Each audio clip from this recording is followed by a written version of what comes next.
Hello everyone, welcome to the return of the Racist War on Everything for 2026. I am Fenian and I am joined by my regular co-host Nolsey. Hey Nolsey. Hello. Hope you're surviving in this extreme heat. And I see you've still been doing peng a little bit over the summer break. So yeah, people can go check out Nolsey's show Peng, which is in no way affiliated with the racer, but No. yeah, well, look, we're back, and wow, this is going to be quite a year of Australian political news, I think. It's kind of a shame we weren't doing episodes over the summer break, the parliamentary break, because there was just so much going on. We did do a live show, though, to cover the government's new hate speech laws. Go check that out if you want. That was the 8th episode of the Race Live. Yeah, we give you a bit of a breakdown of what it means, and we'll still discuss a bit of it today. But yeah, anyway, certainly no shortage of content to get through, so we'll get straight to it. Start off about Australia Day. So I hope you had a good Australia Day. I particularly hope that you managed to turn up to a March for Australia. As far as I know, they were in every capital city around the country. So I hope you're able to get to your nearest one. Look, the numbers were not as high, I guess, as a lot of us hoped. I don't know if we're going to beat the first march that we had, which Don't was, be a I believe, pussy. back in... Hey? I was going to say, What's don't that? be a pussy. Well, no, I just mean... look, they're going to keep doing them. It's going to be a regular thing, and it needs to be a regular thing because, that's how the government actually listens. I mean, they've been making the Palestine marches basically a weekly thing since Israel responded to the October 7 attacks. So you need to apply the pressure, and certainly the media is taking notice of it. And fair to say, we actually had more coverage of March for Australia than we did the various Invasion Day or Survival Day rallies that were going on.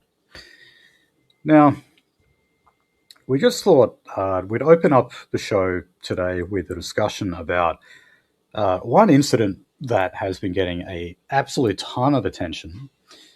The ABC, I've got round about, let me just count this, 1, 2, 3, 4, 5, 6 stories from the ABC made it into my prep today, all surrounding this one little issue, which was someone throwing what was supposed to be an explosive device into the crowd of the Perth Invasion Day rally.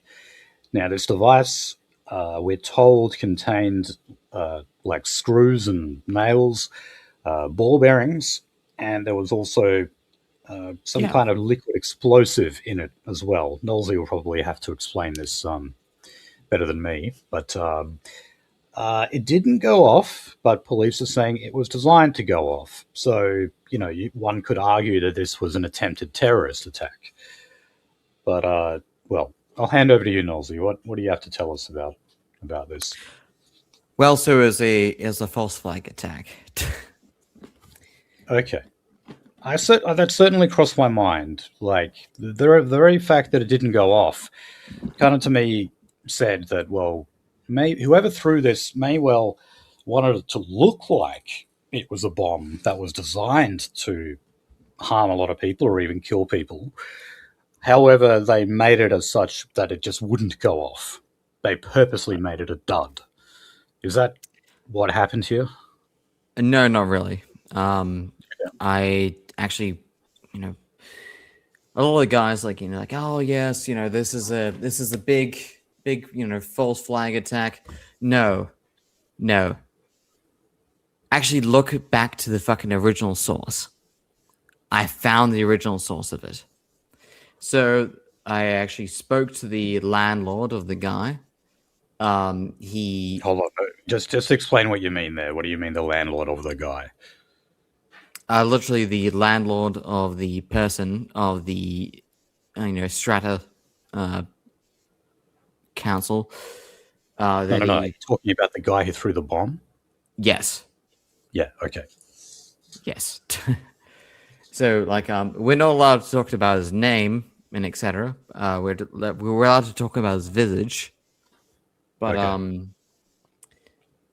yeah, no, we his landlord, who has now been taken into custody again, um, admitted that he actually looked into he heard bang bang bang and stuff, He and heard like yeah, explosive noises from the guy's rental.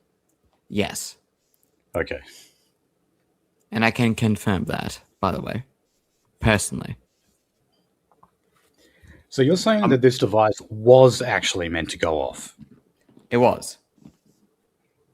and this guy was willing to harm members of his own side in order to, I don't know, for optics or whatever. I believe he was, but the thing is, also he was registered for mental health, and also he was basically given like a 350 bucks a fortnight for his own mental health,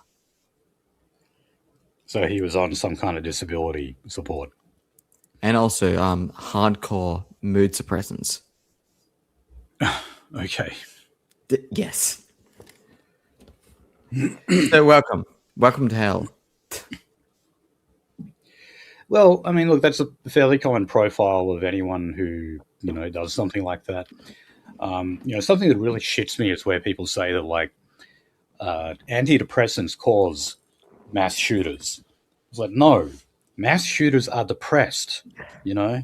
I mean, do they really strike you as happy people? Happy people don't go and mow down a whole bunch of people, innocent people, and then kill themselves. And that's something depressed people do. So it is no surprise that they turned out to be on, antidepressants or something. Like, I was gonna say a feeling like am I a depressed person? Am I like a Am I like a some guy who's like a very very volatile? Actually, don't answer that. well, there was another story about a Muslim guy over in Brisbane who was in a Facebook chat group, and he was openly talking about how he wanted to throw Molotov cocktails into the March for Australia in Brisbane. Now, this guy was an idiot because he mentioned it in a Facebook chat. And, thankfully the police were able to arrest him long before anything was carried out. But, that I think made one story on the ABC. I've counted at least six now where they're going on about this, and they're saying, like, why wasn't this deemed a terrorist attack? Why did it take so long for the police to evacuate the area and all this? Every kind of angle you can imagine. The ABC has just been dissecting this, has been milking it to death, because it's like, oh look, finally, the Of other course. side may have done something in an unprovoked fashion. But even then, as we're hearing from Nolsey, it probably isn't even that. Because I can't think of anyone on our side who would want to do something like that retarded. What good is that going to do?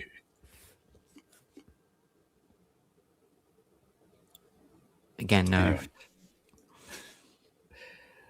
so look, always remember Australia Day is the current target of the left.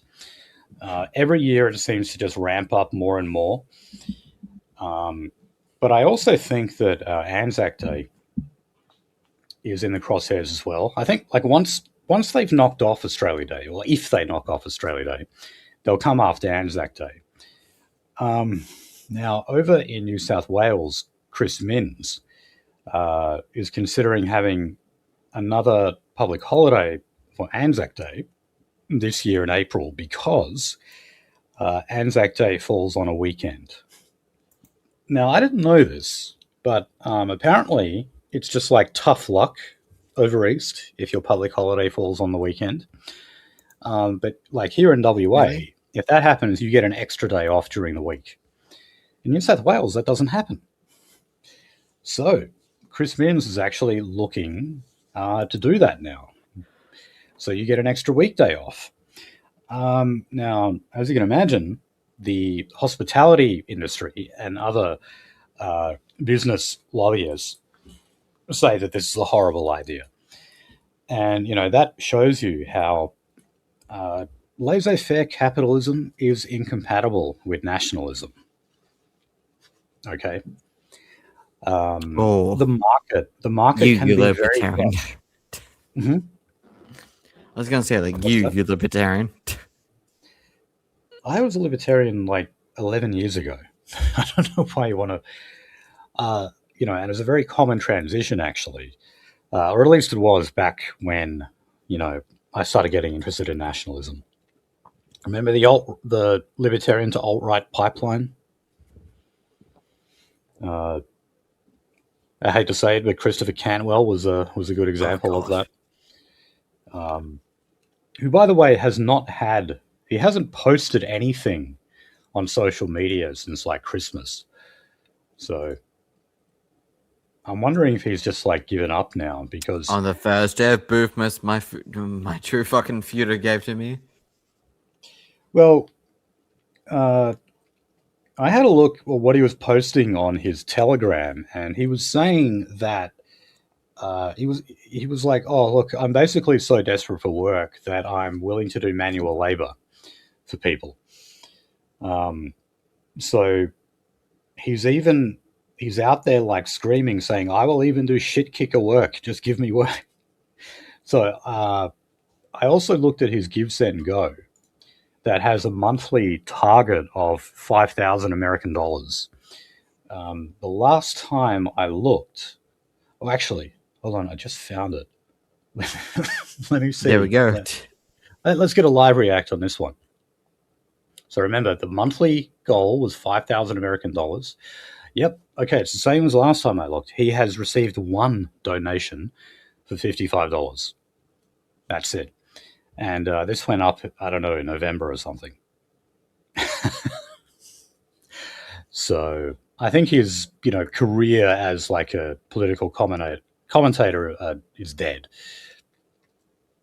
Anyway, I'm getting sidetracked here.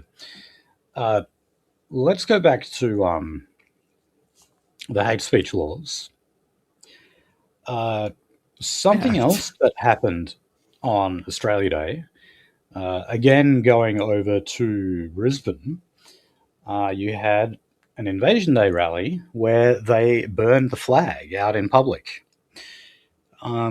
Now, the Premier, David Crisafulli, has said, and rightly so, why is it that with the new hate speech laws that were rammed through Parliament like an unlubricated dildo, why is it that burning the flag is not an offence? I mean, did you know that? Like in some countries, I believe you can get the death penalty for that. Uh, in Australia, if you Treason. burn a flag, yeah, right, because it's considered an act of treason. But in Australia, the only thing you would like get in trouble for would be like having a fire in public or litter. I guess that's it. Against an The agent actual of the like, Queen. yeah. And I mean, remember when those guys, it turned out to be Medi burning a Actually, flag. against an agent of the Queen, King. But yes, unfortunately, yeah. You remember Well, they burned the Aboriginal flag, yes. and Yep. Well, uh, that welcome to just hell. yeah, and I mean they actually did it in someone's backyard as well, not out in public. And people were just outraged and saying, "Why can't they be arrested for that?" It's like, well, flag burning is not illegal in Australia. However, if you are, say, the member of a so-called hate group, you can spend up to 15 years behind bars. But if you burn a flag, even if it's out in public, you will get nothing. Not even a slap on the wrist. You will literally get nothing. Uh, so, I mean, what more proof do you need to know that this is a two-tier system? It's only so-called hate speech or acts of hate or incitement or influence or whatever. It only applies to certain groups, and those groups are white. Whites are the Yeah. only people who are denied their right to organize collectively and advocate on their own behalf. We are the only group. Okay. Um, all right. So, Let's do it. a man by the name of, I believe it's Brandon Cashel, uh, he was arrested at the Sydney March for Australia. This Well, is because should I he bring up did. the video or not? No, I'll just read out Okay. one of the quotes. He did speak about Jews, and the line that I think really pissed off the cops was Jews are the greatest enemy to this nation. So he was nabbed for that, as you would expect. Um, I believe there is a give, send, go for him now that's out there. Because, I mean, look, if this guy had a job, he probably doesn't anymore. Uh, and I remember actually, Syrian girl pointed out that if you do watch the video where he made that speech, there's someone in the background who has a sign that says "Keep Australia Islam Free," and nothing happened to that person. Now, um, I'm definitely not saying that person should have been No. arrested. Of course not. But it just shows that, if there is a protected class, it's, certain Semites. Not all Semites are given that much privilege. I was gonna say like if there's a Islamic queen that we can deal with, it's well,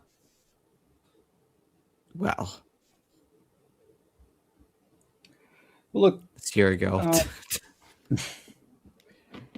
It there was an is. interesting article in the Australian that I read where this guy, I forget the name of the author, but it actually opens up talking about how much of an idiot Brandon Koshel is. Um, Fuck. no, but here's why he's an idiot, right? Because instead of saying Jew, he should have said Zionist. So they're saying like, don't you know?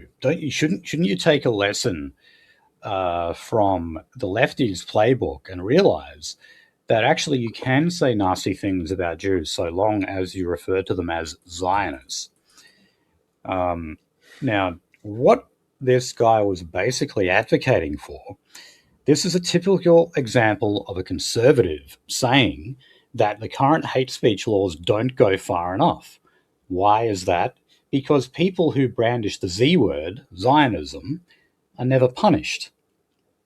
And of course, they're talking about lefty activists, academics, uh, members of the Greens, etc., who use the term Zionist. Even though when they use that term, they're not just referring to Jews; they're referring to a lot of white people and even non-white people.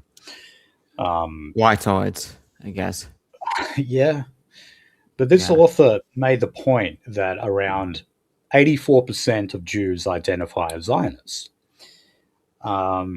So, according to him, he says that, well, look, if we're going to have hate speech laws, let's be consistent and actually just ban criticism of Zionism. Just in case you're thinking that, like, the right side of politics is going to save you from the hate speech laws that we now have on the books, might I remind people who was it who asked for Parliament to be recalled early when the Bondi massacre happened? It was the coalition. It was Susan Lee. Now, of course, since then, that has meant the implosion of the coalition, with the Nationals leaving the Liberal National Coalition for the second time in under a year. Uh, Obviously, we'll get to more on that later. But it was a classic case of be careful for what you wish for.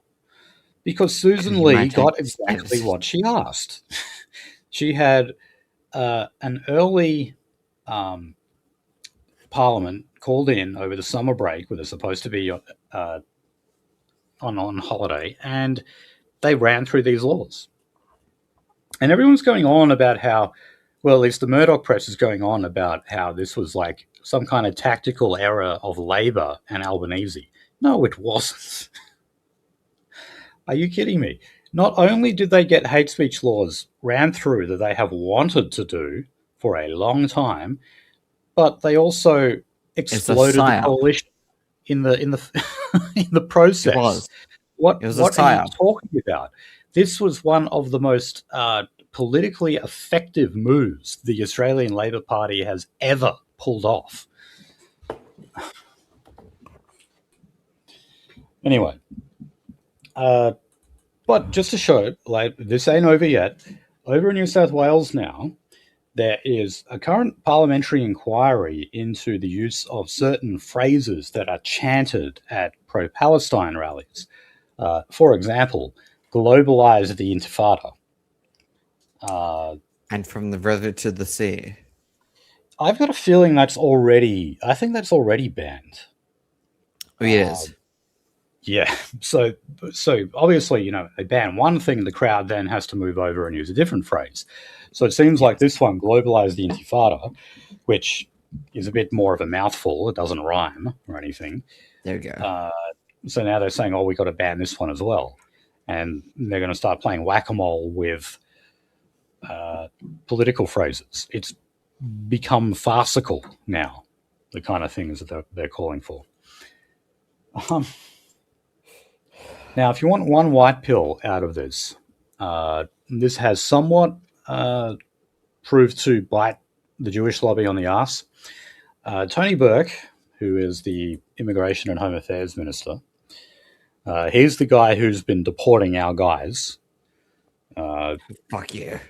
the guys from the UK and also Go into your South bag of Africa. dicks. Sorry. But he's actually revoked the visa of a Jewish influencer called Sami Yehud. So this is a guy. He's a social media personality. I don't really know what else.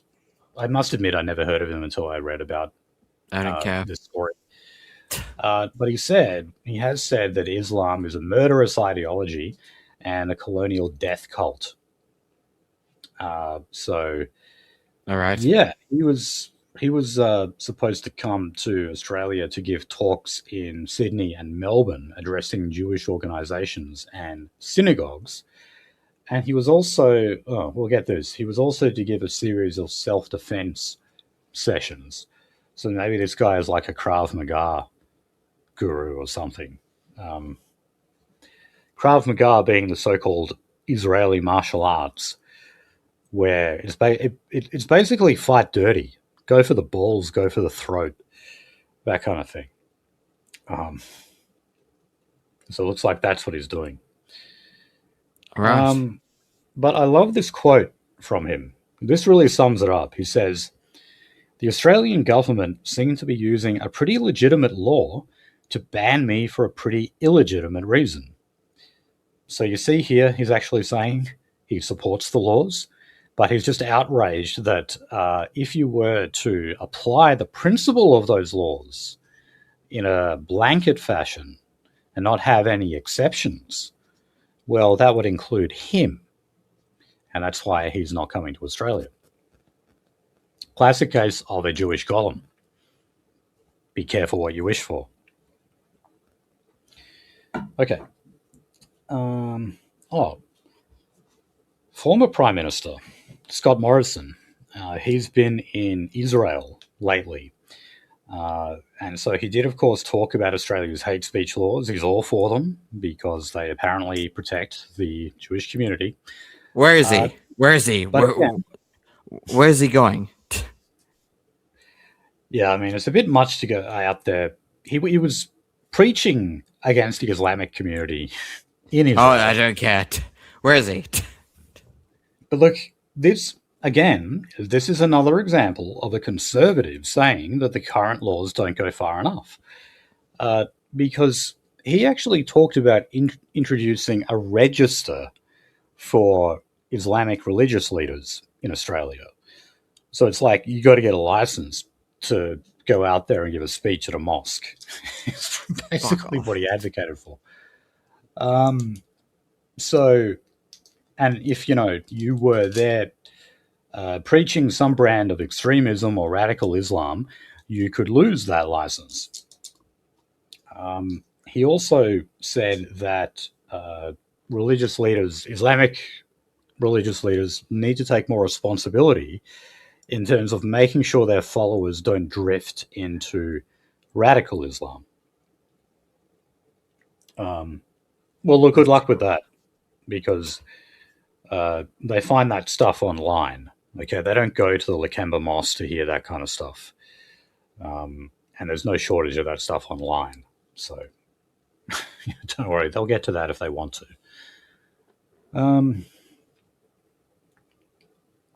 But the Jews love this. They love that idea of regulating them. I think that would just create a further victim mentality. The idea that Muslims are a persecuted minority in Australia, and that would probably just make the matters worse. So I just say, like, look, the problem isn't like needing a reformation of Islam or something like that. The issue is just letting Arabs into Australia, okay? You'd solve that problem quite easily if you just stopped Semites of any description entering our shores. And then you won't have a Bondi massacre. Tony Burke and Albo were out there on Australia Day, doing their citizenship ceremonies, as is the tradition. And Tony Burke was saying to those new citizens, leave your hatreds in your country of origin. Don't bring them to Australia. That's a good way. That's of Tony Burke admitting that multiculturalism doesn't work. Because guess what? There are these ethnic conflicts all over the world. And when a particular group holds an ethnic grudge, they carry it with them. There is no magic soil in Australia that is just going to make them forget about those historic grievances. They're going to remember them and they're going to bring them here. And Bondi showed us that without a shadow of a doubt. And doesn't matter what you think you're doing for social cohesion in this country. You are never going to eliminate ethnic rivalries. What? There's no social cohesion. It's amazing that we're using that term so often now. I'm glad we are, because something that we as white nationalists always say is that multiculturalism leads to a breakdown in social cohesion. And then, it's hilarious that then the figure is pointed at us and we're told that us and our rhetoric is actually what's breaking down social cohesion. No, we were the ones trying to warn you the whole time that when you put incompatible people in the same land sharing the same territory, that is what is the death knell for social cohesion and social capital. There we go. So, all right, let's get on to the issue of anti-Semitism a bit more directly. And shit. It's been a bit of a shit show over in Adelaide. Maybe you've heard of the Adelaide Writers' Week. This is a pretty... What? I was going to say, like, I can't really hear you, Nolzy. Maybe you need to turn your microphone up a bit. I just kind of hear you like muttering in the background every now and then. I don't know what you're saying. Oh, so can I nix this? Okay, well, look, just to fill people in, this is obviously like a cultural arts type event, which is about authors, both fiction and non-fiction, I think. It's a pretty prestigious event that happens every year. Now, a woman was supposed to make an appearance there, Randa Abdel Fattah. That name might ring a bell to you. She was an academic, political science or something, I can't remember. Well, yeah, she throws around the Z word a lot herself. So she attacks Zionism. For example, she has compared Zionism to so-called white supremacy. Um, and she's definitely one of those kind of people that conservatives would like to see thrown in jail, because they say that whenever she says the word Zionist, she actually means Jews. It's just code. Anyway, that has made her an unpopular figure in pro-Zionist circles. As a result, the Premier, Peter Malinauskas, wrote a letter to the board of the Adelaide Writers' Week, calling on them to kick Rana Abdel Fattah off the list of speakers. That letter has since been made public. And, well, the board actually did remove her. So when this occurred, this sparked mass resignation from the board. And so that actually even included the director, Louise Adler. So now, with all the mass resignations, and also speakers, other people who were booked to actually be at the event, they resigned en masse as well. So, as far as I know, the whole thing has been called off and some replacement event has been planned. But Louise Adler has been depicted as like this vicious anti-Semite villain by the Murdoch press, because she's gone out there and made public statements talking about how the Jewish lobby, basically, with the amount of pressure that they're putting on media punters and politicians, were successful in having Abdel Fattah removed from the Adelaide Writers' Week. Louise Adler has actually gone even further now and saying that the Royal Commission that we're going to have, and by the way, do you want to know the name of the Royal Commission? It's the Anti-Semitism and Social Cohesion Royal Commission. This, of course, was basically the response to the Bondi massacre. Labor were under increased pressure for a long time to do this, to have this Royal Commission, because the opposition wanted it. Then eventually the Greens fell in line. They wanted it. And the Teals as well, they wanted it. So after a while, Labor just kind of gave in. It's a pathetic move. It's a real weak-kneed capitulation, I believe. It's not going to hurt Labor electorally. People go on about how, like, a lot of the public say Labor reacted in a bad way after Bondi. Even if they do think that, that's not going to hurt them electorally. People just don't care about that kind of thing. Anyway, the other reason why we have this Royal Commission is not because it's going to do anything to reduce levels of anti-Semitism or increase social cohesion in this country. It's not going to do either, because the only way you can do that is to stop Jews and Arabs from moving to Australia. Okay, that's it. You have to leave them in their own foreign lands, and that way you can have social harmony here.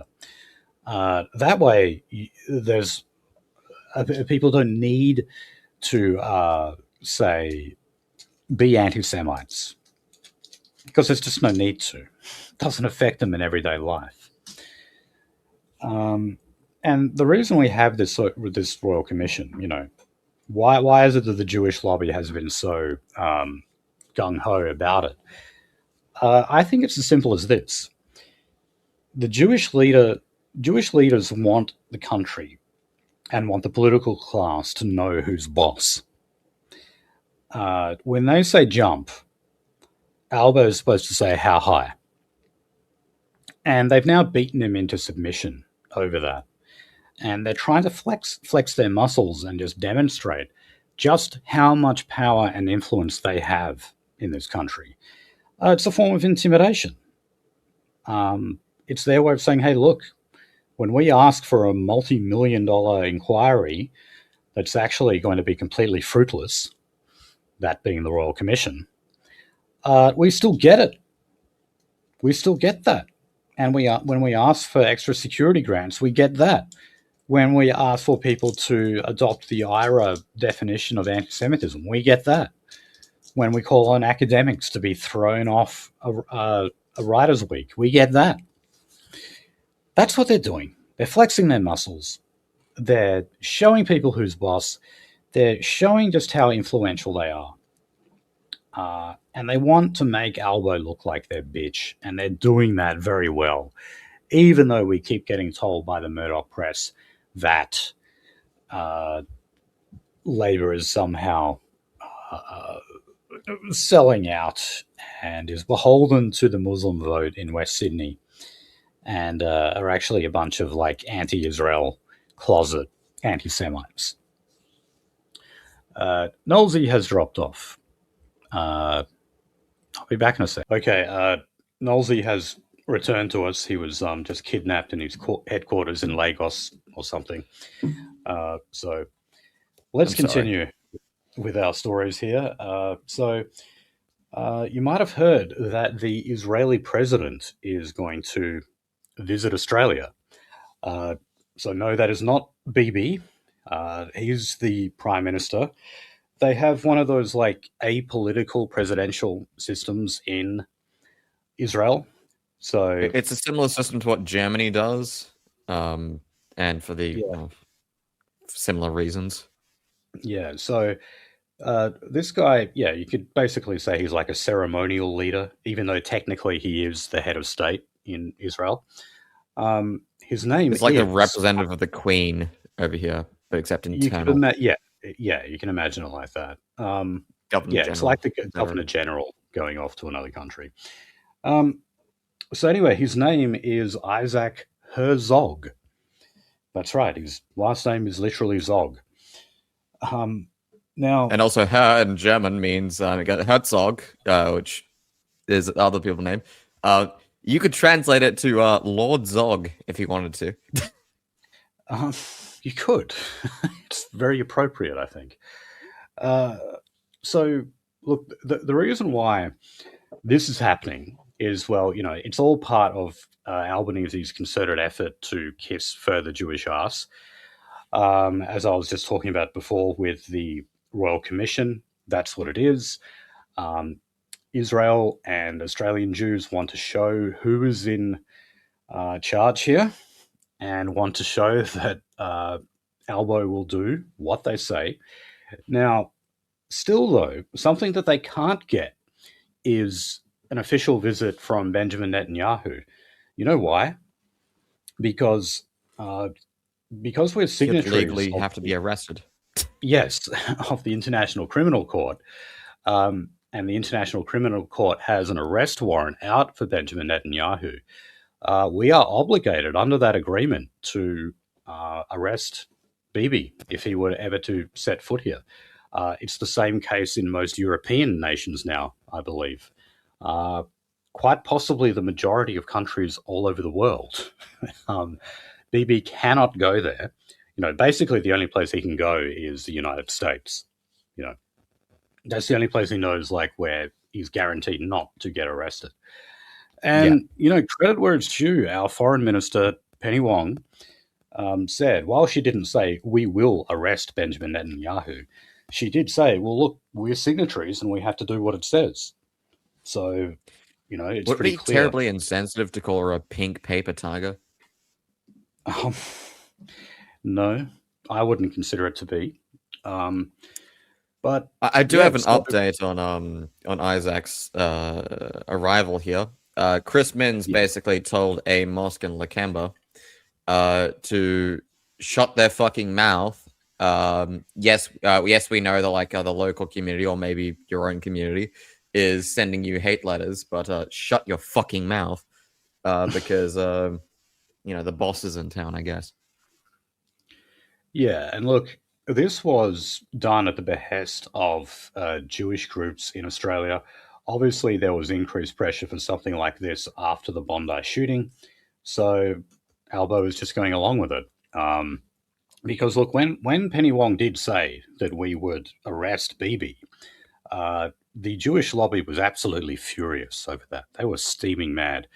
If you want to know, like one of the catalysts of referring to Australia, someone like Rabbi Shmuley saying that we're an absolute cesspit of anti-Semitism, that was one of the reasons. That was one of the big reasons that really pissed off world jury, but especially Australian jury. So we get Lord ZOG instead for a 5-day visit. That's going to be the title, isn't it? It should, yes. It really should. I hope that doesn't get us in trouble on YouTube, but we'll see. Well, I mean, there's King Zog of Albania. Oh, sorry, Albania. But yeah, there was a King Zog. There was a King historically. Zog. Okay. All right. Now, look, you may not be aware, but there is a suspect. There is a man on charges for the firebombing of the Adas synagogue in Melbourne.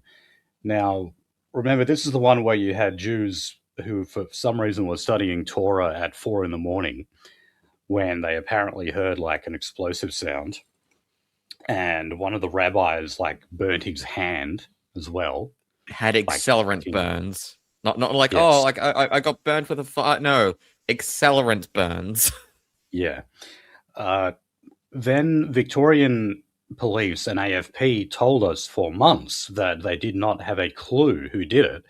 And then suddenly, out of nowhere, we got a tip-off from Israeli intelligence that Iran was behind it, and that Iran were giving directions to Australian criminals for payment to go out and carry out various terrorist attacks, one of which included the Adas synagogue bombing. Now, police have arrested a guy called Giovanni Lalu. If you look at this guy, he looks like some kind of islander, like some Pacific islander. So, he's on charges that include arson. So what is it? Yeah, 3 offenses of arson, reckless conduct, endangering life, and vehicle theft. I don't know, maybe they're saying he stole a car after he did it. I'm not sure. Now, this is 7 months after all this happened. And that's weird. It's almost like it's almost like they found a professional prisoner. Yes. Now, I've also got to point out here that this guy is on bail. Now, if you get a guy who actually carries out like this level of destruction, I mean, like they're estimating that the damage bill is like in the millions. And don't worry, they're getting every cent of that because the government's paying it out, the insurance is paying it out, and they have like a donations Patreon or whatever, which is also paying them out. They've got this covered. Don't worry, there'll be 2 bank checks in their back pocket, and they'll still have the tin out. Yes. So, but if police were really taking this seriously, this guy would not be given bail. I mean, Joel Davis is still in a prison cell right now after being denied bail for 3 times over a tweet that he sent about Allegra Spender. Whereas this guy, who is said to have caused millions of dollars of damage, 3 counts of arson and stealing a car, somehow he's out on bail. Oh, I've got something way worse for you. Hassan is now in custody, and they can't decide if they're charging him over the KKK Halloween uniform or the half half fucking Roman that he threw. Literally the day thereafter it was banned. They don't know what they're charging him for. They don't know. It's just like on the fly stuff. Like we'll arrest them and ask questions later and decide charges later. Yeah. Oh man. Welcome to hell. Yeah. I must admit I have not read the news today. I'm just flicking through my Telegram now, and yeah, I can see it. Oh man. So yeah, look, guys, watch out. I mean, look, we all know NSN has been disbanded, White Australia's been disbanded, all that. Be really careful.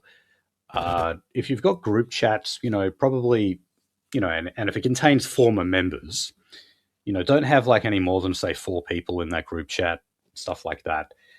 Because, yeah, I mean, when I see stories like this, I'm just reminded by the fact that they're literally looking for anything to lock you up, to charge you. Play it safe, play it smart. I don't want to see you in the headlines. Yeah, but at the same time, don't pack it in either. Don't give up. That's what they want you to do. So, I mean, that's why, we're exercising a little bit more caution on this show, but we're still doing the show. That's not going anywhere. Okay. So I can't believe it. We still haven't. We'll be doing it from Hague here if need be. Yes, if we can get away with it. All right. Let's talk about the whole shambles of the federal coalition at the moment. So, the TLDR on this is that after Bondi, the coalition, like as a whole, I must stress this, it was Susan Lee and David Littleproud, so the Liberals and the Nationals were calling on Parliament to be recalled early so that we could pass emergency legislation to deal with the rise of anti-Semitism in Australia. Okay? Make that completely clear. Just as they were the ones applying the pressure for a royal commission that they always got. And I don't think there's any better example of like, be careful for what you wish for, you just might get it, than what has happened here. The Parliament was recalled early. We did have emergency legislation rammed through both houses. Guillotine motion was put into effect, which basically means you get zero debate on either of the bills. Remember, one was like a hate crime bill, and then the other one was to do with guns. So I did actually, I did speak to, some of the other people about this. I was like, yeah, well, why did they put a guillotine motion in? It's because they didn't want any, say, rogue member and then, possibly earlier a senator dragging this out because it would make it look way more fucking stupid. Right. And there were actually going to be members who did that. Again, credit where it's due, Alex Antic.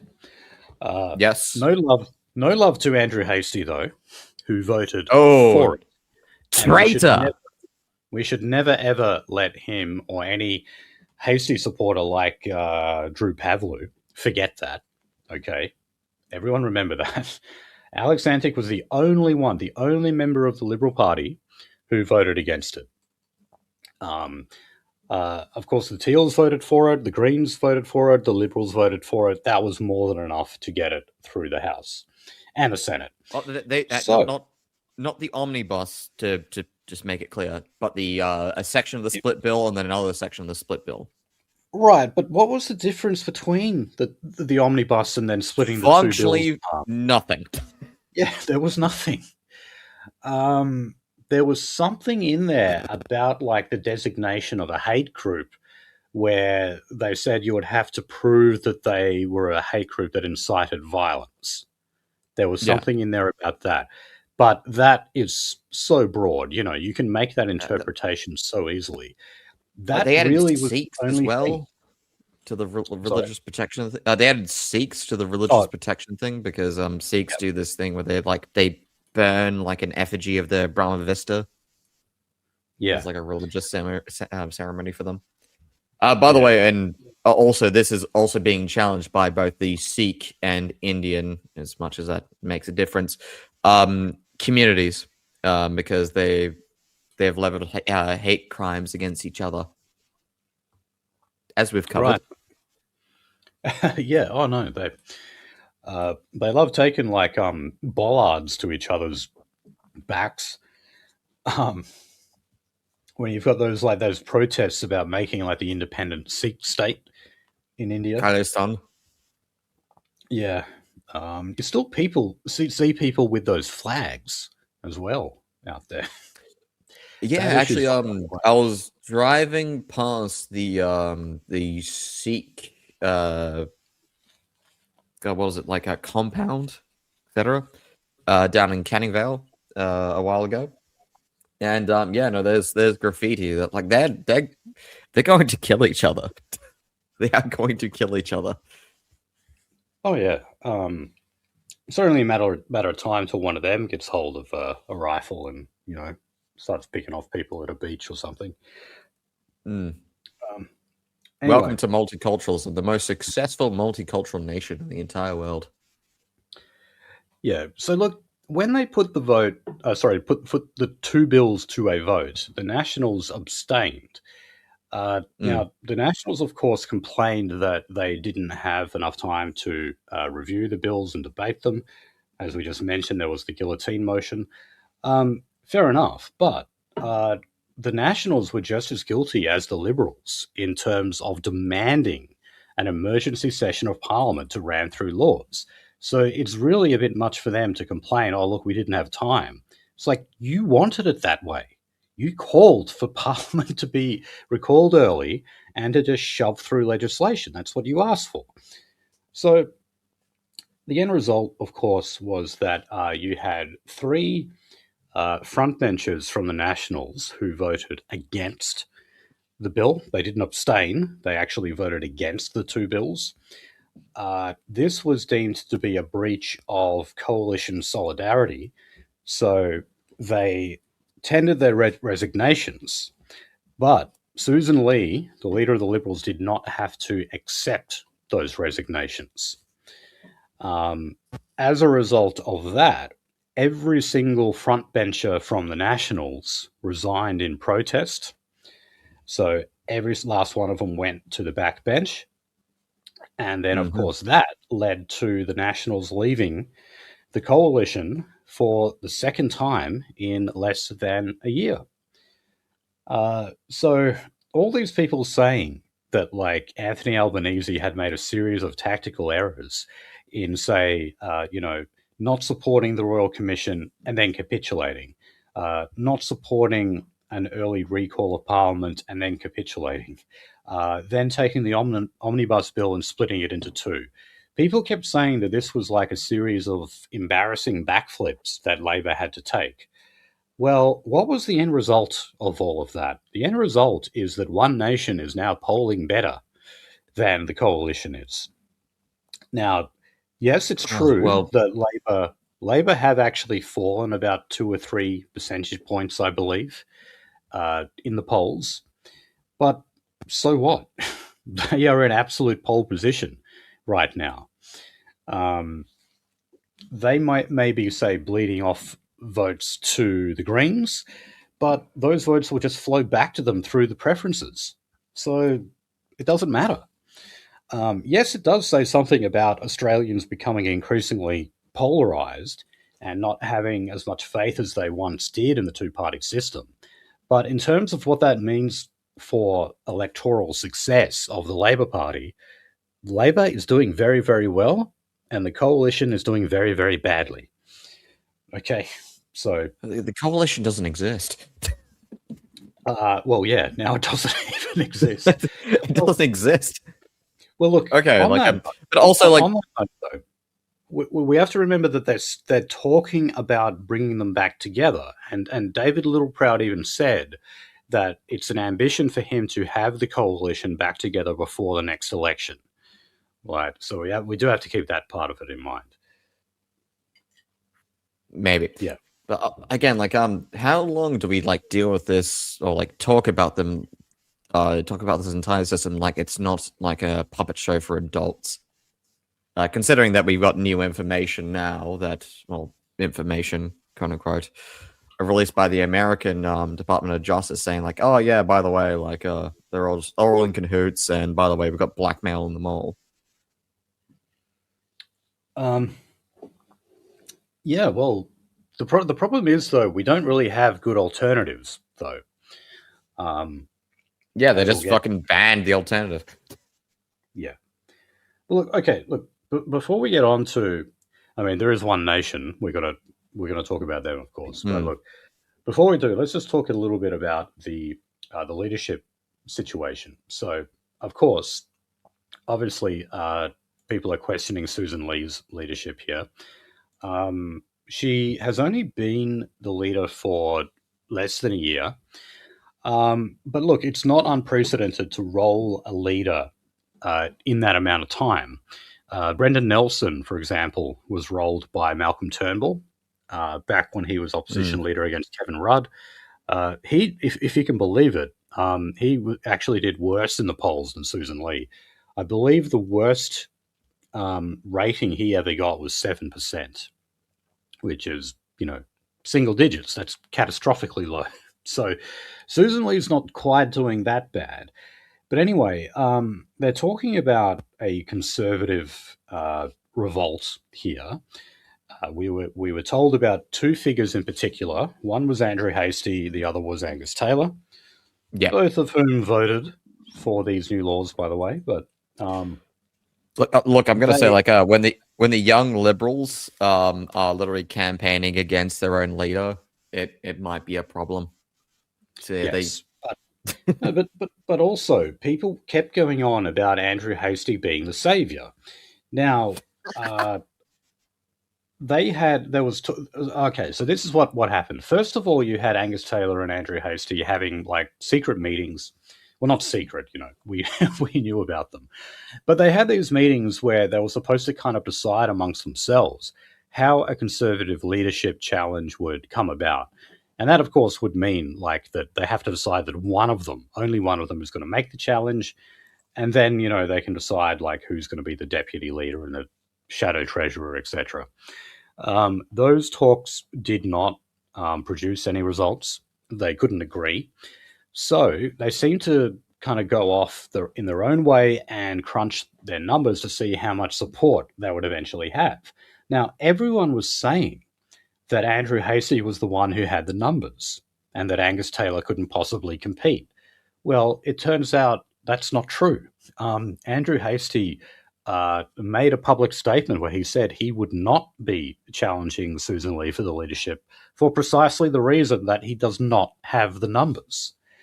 So, right now, the only viable option, it seems, is Angus Taylor, um, who, is considered a conservative, is considered to be on the right faction of the Liberal Party, but has never had any kind of messianic aura about him in the way that Andrew Hastie has.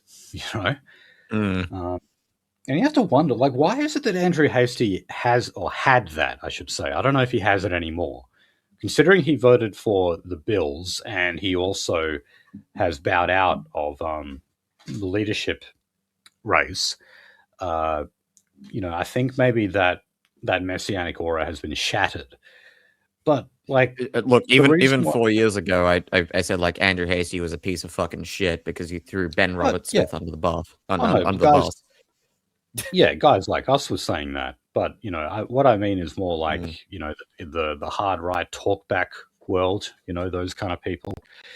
Oh yeah. They Although they tried, they're like here's gonna be the champion, he's gonna be the thing, and it all fell flat. It just Yeah, fell well, they're the flat same because he. people who said that about Peter Dutton, and obviously that didn't turn out too well either. No. Um, but I don't know, because of the fact that Andrew Hastie maybe said some things a little against the grain about immigration. Also, the fact that he's a veteran, the fact that he's younger. He's It was a what, pencil pusher, 43, I actually. think.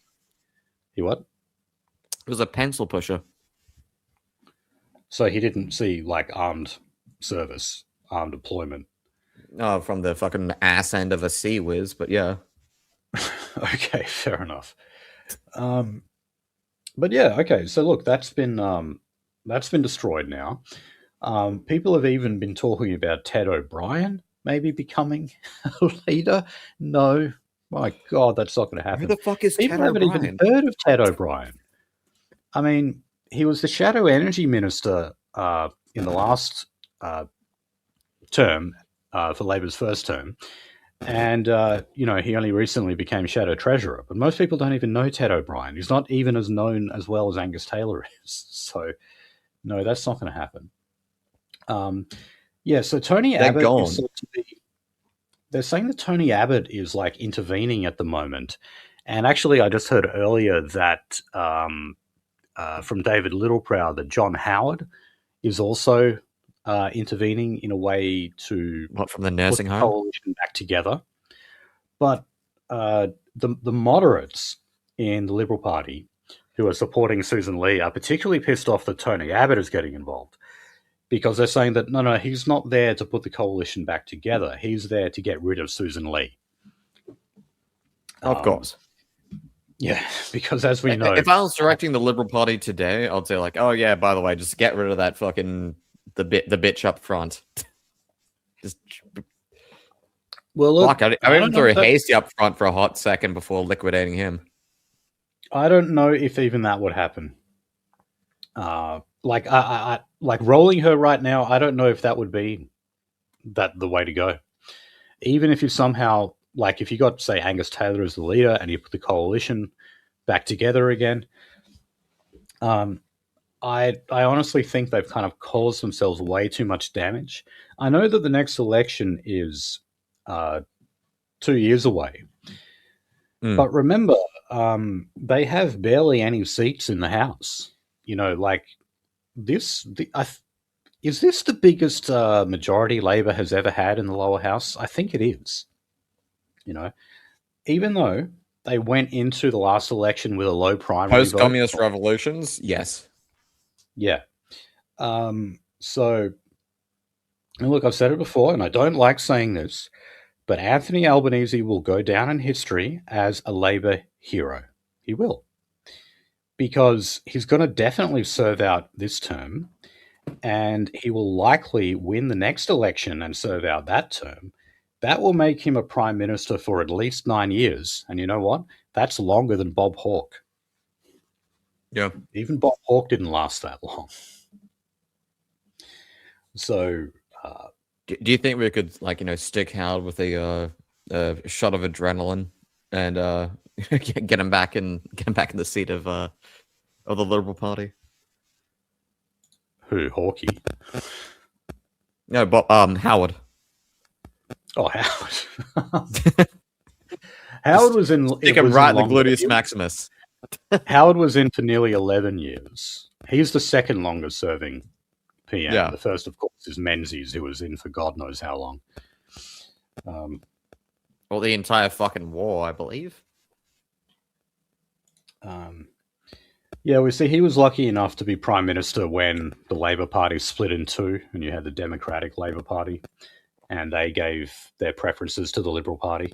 That was a huge factor in Menzies' longevity. So anyway, Parliament has resumed, and it has resumed without a formal coalition. So the Nationals have been sitting on the crossbenchers. And remember, this actually didn't happen the last time they split. They managed to actually get the coalition back together before Parliament resumed.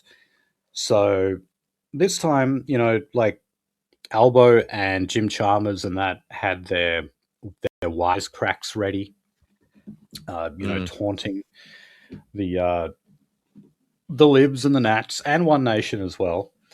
They were referring to Barnaby Joyce. Should be careful about that.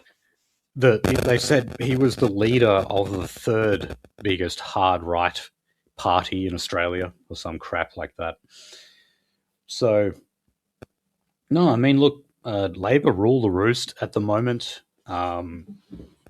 They're basking in their glory and they are being smartasses about it, but I'm sure the Libs would be doing the exact same thing. Yeah, well, look, Susan Lee has had to appoint what we are told is a shadow cabinet that is only temporary because, of course, part of the deal when you make a coalition with another party is that they're appointed X amount of front bench positions. So you've got all of these like shadow ministers at the moment who, might simply be there to keep the seat warm. That's all. So um, I admit I haven't looked at the makeup of that front bench, but I'm assuming that you would have basically a lot of people who were destined to be backbenchers for their entire career, and that's it. And they're these people who suddenly find themselves unexpectedly on the front bench. And Labor is definitely you got to end up targeting their inexperience in the parliament.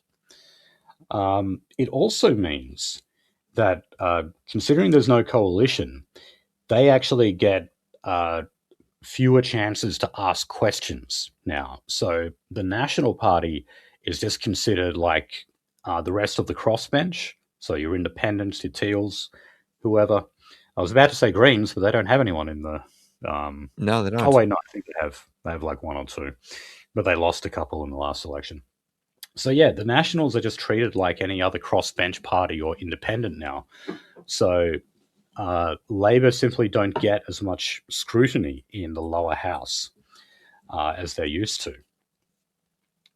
Now, you can be forgiven for not noticing that there was actually a spill motion against David Littleproud in the Nationals. Yes, someone actually tried to take the leadership from him. His name is Colin Boyce. Yes, the one politician who was being principled about his original exertions and etc. Yes, let's go and fucking do a spill motion against him. That's going to work out well. So look, you can also be forgiven if you've never heard of Colin Boyce before. He's a real nobody in the National Party. He is, of course, yes, meant to be a maverick conservative, like Barnaby and all the rest. But the spill motion was, as you can imagine, defeated resoundingly, and David Littleproud's not going anywhere. And David Littleproud really doesn't have any competition within the National Party because, well, remember, Barnaby's left. He's in One Nation now. And Michael McCormick, well, you know that when you had three members of the National Party vote against the two bills and you had the rest of the National Party abstain, you actually had one member who voted for it. You know who that was? Michael McCormick. So his authority has been completely shattered, as it should be in this regard. But unfortunately, yeah, that does mean that David Littleproud is like completely uncontested in his position as leader of the Nationals. Okay. He's not the best, but he's not the fucking worst when it comes to the Nationals. Yeah, I guess so. I'm pretty indifferent to him. So he's a flat middle ground. We've got to talk about the alternative. We've got to talk about One Nation now. So, oh god. So the question that everyone is asking is, can One Nation actually become the unofficial opposition in the Federal Parliament of Australia? If you want to know my answer to that question, it is a resounding definite no. That can't happen. And I will say the primary reason for that is that One Nation is an incompetent shit show. That's the main reason, I would say, that we literally had a candidate called Parminder Singh who was running 3 different businesses from a rural property in Western Australia, and he was just again like fucking me and Lawrence fucking McIntyre over there, like fucking for What's News, like literally going backwards and forwards, like, oh yeah, by the way, this dude is doing fraud. And as soon as I emailed him, I was like, hey, look, why are our 3 different fucking ABNs registered to this fucking rural address? He disappeared. Okay, right. So, well, look, that's just one example. That's just one. There's many examples. Oh yeah, there's more like that happening. And this is what I mean about the party's incompetence. Now, let me just give you a stat that that really kind of sums this up. Ever since One Nation became a registered political party, which was, I think, back in 1998, they have had round about 40 members of parliament elected to federal and state parliament across the country since that time. So, in about the last 30 years or so. That's 40 members of parliament. Do you know how many left the party during their first year of office? 20. So, yes, half of all elected members of One Nation in this country, half of them actually left One Nation in their first term of office. Now, let me remind people, why is it right now that the coalition is doing so badly in the polls? Of course, on one end, it might just simply be policy. They don't like the idea of a coalition government as an alternative to Labor. But why is it that they're tanking at the moment? Why is it that they're going to these catastrophically low levels? Well, it's because they're incompetent. When voters see the coalition implode because of the fact that they can't agree with each other, that means you're displaying your coalition as dysfunctional. Both parties are dysfunctional. People say, well, look, they're simply incompetent. They can't do anything. They can't organize anything. I'm not going to vote for a party that can't get its shit together. Well, One Nation is that times 100, okay? If you want to talk about actually having a well-oiled parliamentary machine that can instill parliamentary discipline and supporting the leader and not contradicting each other when it comes to policy positions, etc. One Nation is so much worse on all of that stuff than the coalition, the Liberals or the Nationals. Now, let me give another example here. I used to be a member of One Nation, right? My membership lapsed like long ago. But I was a member because I kind of thought of them as the only viable. I regret it now. I should have never have done it. But you know, you could say they were still implicitly ethno-nationalist back then when I was a member. But anyway, One Nation, of course, had one of their resurgences back in 2016. That was when they got 4 senators. So that was Pauline Hanson, Malcolm Roberts. So they're both still in the Senate. But it also had Brian Burston and Fraser Anning. Do you remember them? Oh, yeah. Now, Fraser Anning, I know, he looked like our guy for a while. He turned out to be a complete fraud, and he pissed off to America. But then you had Brian Burston. Brian Burston was the guy who, like, smeared his blood on Pauline Hanson's office door. Do you remember that? What? Yes. So Brian Burston, this is the guy, he ended up leaving One Nation and going to the United Australia Party, Palmer, in other words. Oh, God. He got into like a physical altercation with Pauline Hanson's chief of staff, James Ashby, at some like parliamentary dinner, some function or something. He claimed that in that time, like, James Ashby assaulted him and made him bleed. I can't remember from where, maybe his face or something. And so his reaction to that was to go to Pauline Hanson's office and smear blood on her front door. Now, that is like the state of One Nation, okay? When they get like a reasonable amount of members elected to Parliament, that's how they fight. They literally get bloody and smear blood on the other person. Did you think it's like? Can you imagine if that happened in the coalition? Own? What? Like, did you think it was some kind of like biblical own? Like, oh yes, I smeared blood on your door, therefore you've lost. I've won. You know what he said later? He said that he didn't remember doing it. Like, he admitted to it. He's like, yeah, I did it, but I don't actually remember doing it. And he said it was because he was in such like a manic state at the time. It was almost like he was messed up on drugs or something, and so he just didn't remember doing it.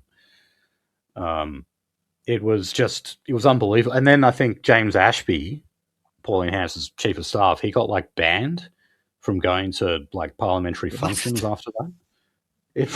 Right Okay, now, so by the way, for the fucking people in the homeland, right? Like, yeah, don't think that one nation is gonna be your savior. In fact, they are probably gonna be the downfall. Um, no. the Oh downfall wait, of all no. this. Sorry, I didn't give my example. During that time, 2016, when they got the 4 senators, there was a big, there was a surge in One Nation membership. Suddenly people were thought, oh, okay, look, maybe One Nation is actually the way. So when that happened, they started doing their monthly meetings again. This was something that they just didn't do before. They weren't considered to have enough members, so they started doing them, and it lasted like, I don't know, 4 months or something like that. After that, like, no one wanted to organize them anymore, and a lot of members then quit. They said, if we can't have monthly meetings, that means obviously you're not listening to what the members have to say. What's the point in being a member? And they started leaving. That was another example of like how One Nation just could not organize themselves. Another thing that they've been terrible at is vetting candidates. Now, Nolsey, you just gave an example of that Indian guy who was like committing financial fraud on a massive scale. There was also another guy where Pauline Hanson found out through the media, not through her own investigations, but through the media and what they had dug up, that one of their candidates actually owned and operated an adult pornography store, like, the place that sells dildos and that kind of stuff. She wasn't aware of that. She didn't vet the candidate properly. And the media found out before she did and actually caught her off guard and asked her at a press conference, like, are you aware that your candidate, like, runs this store? So Well, One Nation just can't organize anything. And also, one other thing, Pauline Hanson is stupid. She is like really, it's really like dumb. there's a massive fucking power vacuum that a certain player has been forcibly removed from. Yeah, and I mean, Mark Latham, even like before he joined One Nation, I remember was saying that, look, he was like, Pauline Hanson may have some good policies and some good instincts, but she's just not the sharpest tool in the shed. And, that's why she has surrounded herself with men who you could say are more competent, but who are all about themselves. They're career politicians who are in it for self-promotion. And Yeah. I'd include James Ashby into that. I mean, everyone knows James Ashby wants to be a senator, or at least he wants to be a member of parliament for One Nation. He's been vying for that for a very long time. And previously, you had people like David Oldfield and you had David Ettridge, who actually ended up going to jail for electoral fraud. He basically was saying that One Nation had more members than it actually did. And yeah, he went to jail for that. He forgot to do it in the right language. Yeah, and One Nation's biggest like electoral success, you could say, was back. I think it was the 1998 Queensland election, and they got like nearly as many members of parliament as the coalition did. But that all fell apart because they had no party discipline. So part of what that is like they go out contradicting their own party platform. That's something that, especially if you're a federal party, you've got to make sure that you never ever contradict another member of your party on policy. The media will just swoop on that. They'll absolutely pounce on it. One Nation were not able to do that. They were racked by infighting the whole time, meaning that you had defections. Most of them would just become independents, and they would leave. And as soon as stuff like that starts to happen, voters notice and they say, okay, that party is dysfunctional. I'm not going to vote for them. I'm going to vote for someone else. So, in a nutshell, that's why I'm saying no. One Nation, or at least in its present form with Pauline Hanson as leader, will never, ever become the official opposition in this country. Never. Okay.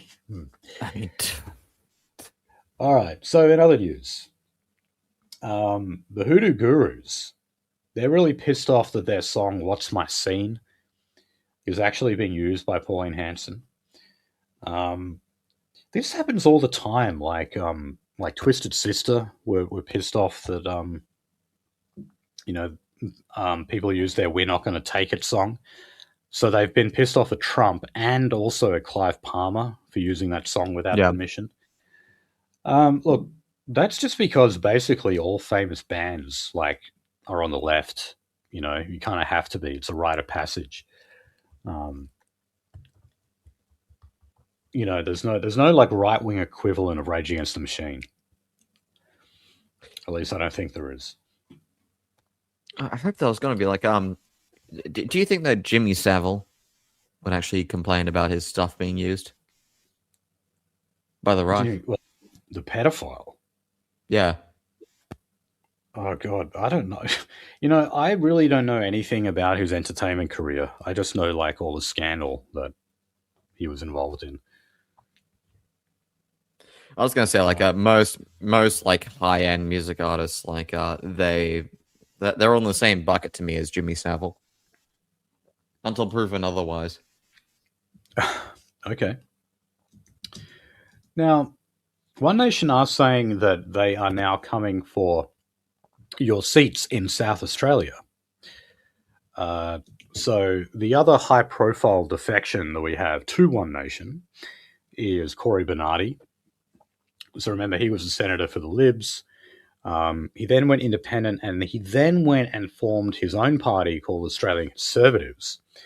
And Australian Conservatives even merged with what are they called? Family First, the Christian Party. They became one, and then Australian Conservatives ended up doing so badly electorally that they became defunct. They've been out of action for a long time now. So, Corey Bernardi, wanting to stay relevant still, has jumped ship again, and he is going to be leading the race in the South Australian election, which is, it's actually very soon. It's the 21st of March. Labor have got that in the bag. But look, let's see. Maybe this will be the first kind of like experiment we have with the makeup of a parliament having One Nation members in the lower house. I mean, up until now, we're really only used to seeing them in the upper house, and maybe they'll steal some seats from the Libs. And I would say then, you've kind of got your microcosm case of being able to test One Nation, see what they're actually like when they have members elected. And I predict it'll go very, very badly, and their support will just fall apart. Okay. So talking about Labor, well, I think I've already kind of summed up there. Yeah. They're in pole position. They're doing very well. I'm not saying they're a good government, obviously, but I just mean in terms of playing the political game, they're doing well. And a lot of people underestimate Anthony Albanese and his ability there. No, he's not a very charismatic guy. He's certainly no Hawkeye in that regard. He just wants to destroy the chuds. I know the exact psychological profile of him. But university look, communist. Yeah, he just wants to go out and destroy chuds. He's a machine man. He's very good at the parliamentary games. He was leader of the House for many years for Labor, and also manager of opposition business. He knows the ins and outs of parliamentary work very, very well. And okay, he may not be the best speaker or the most personable character in Parliament, but he's very competent. And he's been teaching that to the coalition. And, they can carry on about how no one ever said he was leadership material, and that's true. But hey, he's creaming you right now. Okay? What do you have to say to that? So, oh yeah, the other thing was Albo has been saying that he has been facing increased threats to his safety. Um, Now, apparently, there was a neo Nazi threat to kidnap him. You heard about this? Uh, Yes, it's they, bullshit, they, but yes, yeah, of course it is. Also, something about sending bombs to mosques as well. that's the Um, Lakemba stuff I talked about earlier. well, yeah, the Lakemba Mosque in Western Sydney. So I don't know who exactly said that. I'm assuming it was some.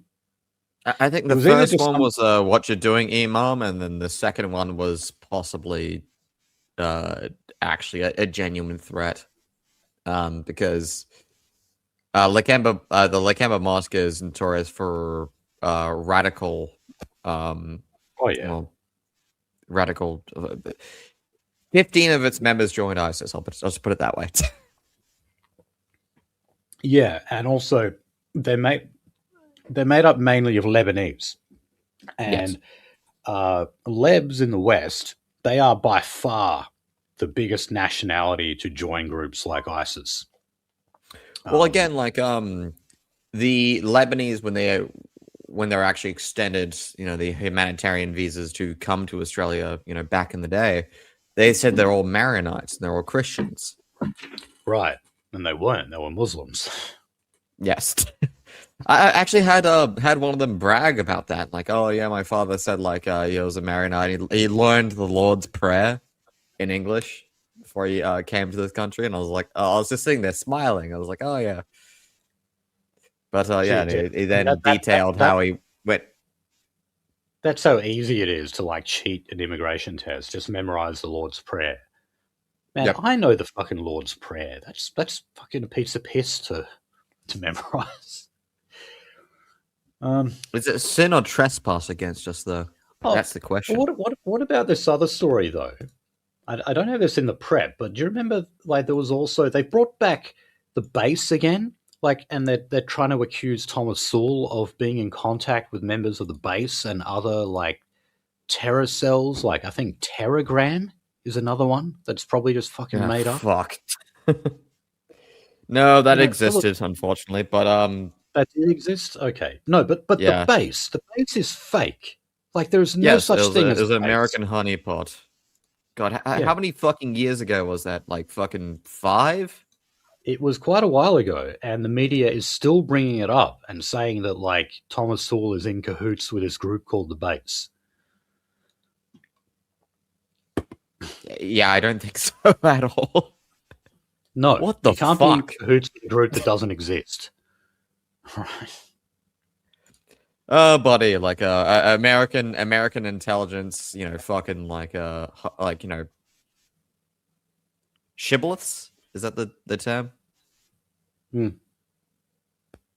Spectres. Okay. Alrighty. Okay. Well, let's talk about the national anthem. Um, I said before that my favourite government in Australia is the Whanokirari Country Liberal Party in the Northern Territory. They're not perfect by any means. However, they have done something again that I'm very pleased with, and that is that they are mandating the singing of the national anthem at public schools. So, all students, if able, have to stand for the national anthem that has to be sung in English. This is compulsory now. So this was just This is put gonna in be by fun. the Education Minister, Joe Hernsey, um, who unfortunately is a bit of a cat lady like looking woman, unfortunately. But still, I like what she's done here. Northern Territory Labor is furious about this. They say that no, you shouldn't be like mandating a form of nationalism in public schools. Why? Um, yeah, I know. Well, that's a good question. Why? Um, No, you have to just indoctrinate them about how white people are evil and how they stole land from Aborigines and that gay people are totally normal and maybe you should be one too. But actually promoting love for your country, oh no, we can't have that in a public school. Um, Now, look, my only gripe here is, well, two things. One, I know everyone will agree with me on. The other one, maybe not so much. But one is, we have a revised version of the national anthem now. We no longer say we are young and free. We say we are one and free. And speaking about those One What? Nation meetings that I used to go for, even the national anthem that they sung at One Nation meetings was sung as "We are one and free" instead of "young and free." So my gripe there is simply bring it back to what it was. Okay, don't sing the cucked version. But my second Sing gripe the is like, I entire don't, fucking thing. what?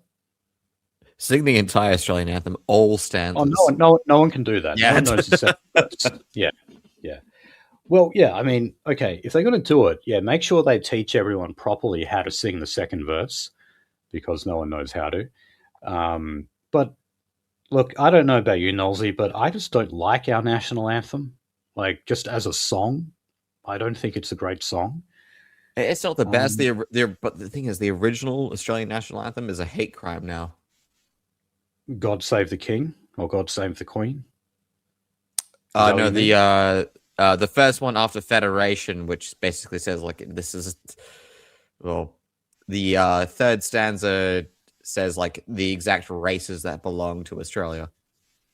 Oh, okay. Well, let's go back to Yes. that one. Right. There That's we go. got my vote. Yeah.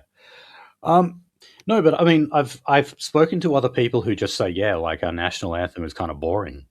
But like, no, I got nothing. They got nothing against with like the content of it, but it's just not a very exciting national anthem. Um, like Germany, I know like what their national anthem used to be. Deutschland, Deutschland über Yes, alles. that is a fucking cool anthem. That just sounds cool. Well, again, like I even said when I was, doing my little interview and show with Bo Jack, like I did also like the Transvaal anthem. Hmm. Yes, there's no way I could recite the words to you, but I like that one as well. Okay. It's So anyway, Dutch, is like German with a traumatic brain injury. right. Well, I mean, Dutch actually like means Deutsch, doesn't it? Yes, they're more north, a little bit south of Lapland. Yeah. I Yep. remember I've only been to the Netherlands once, but I just remember everyone was like twice as tall as me. Yeah. They put it down to like how they ride their bikes all the time, but holy shit, they were tall. Like it was amazing. Yeah, so Um, the people from Cologne, or the College region of Germany. okay, so let's talk about the economy. So we got a rate hike. What are we at now? We're nearly 4% now. I think the cash rate. Um, Let me just ask. Yeah, like because it got raised, and Jim Chalmers did this entire press conference where he was doing this Yeah, really elaborate, like 3.5. 3.85. What? Yeah, so we're nearly at 4%, which, considering how crushing mortgages are right now, that's quite a lot.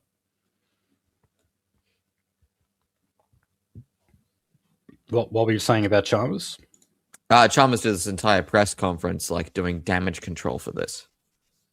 Yeah, well, it's being labeled Jimflation, and that was trending on Twitter actually recently. Jimflation. Um, yeah, because I mean, look, typically governments are able to say, all right, we've got an interest rate rise, but that's actually the sign of a bustling economy.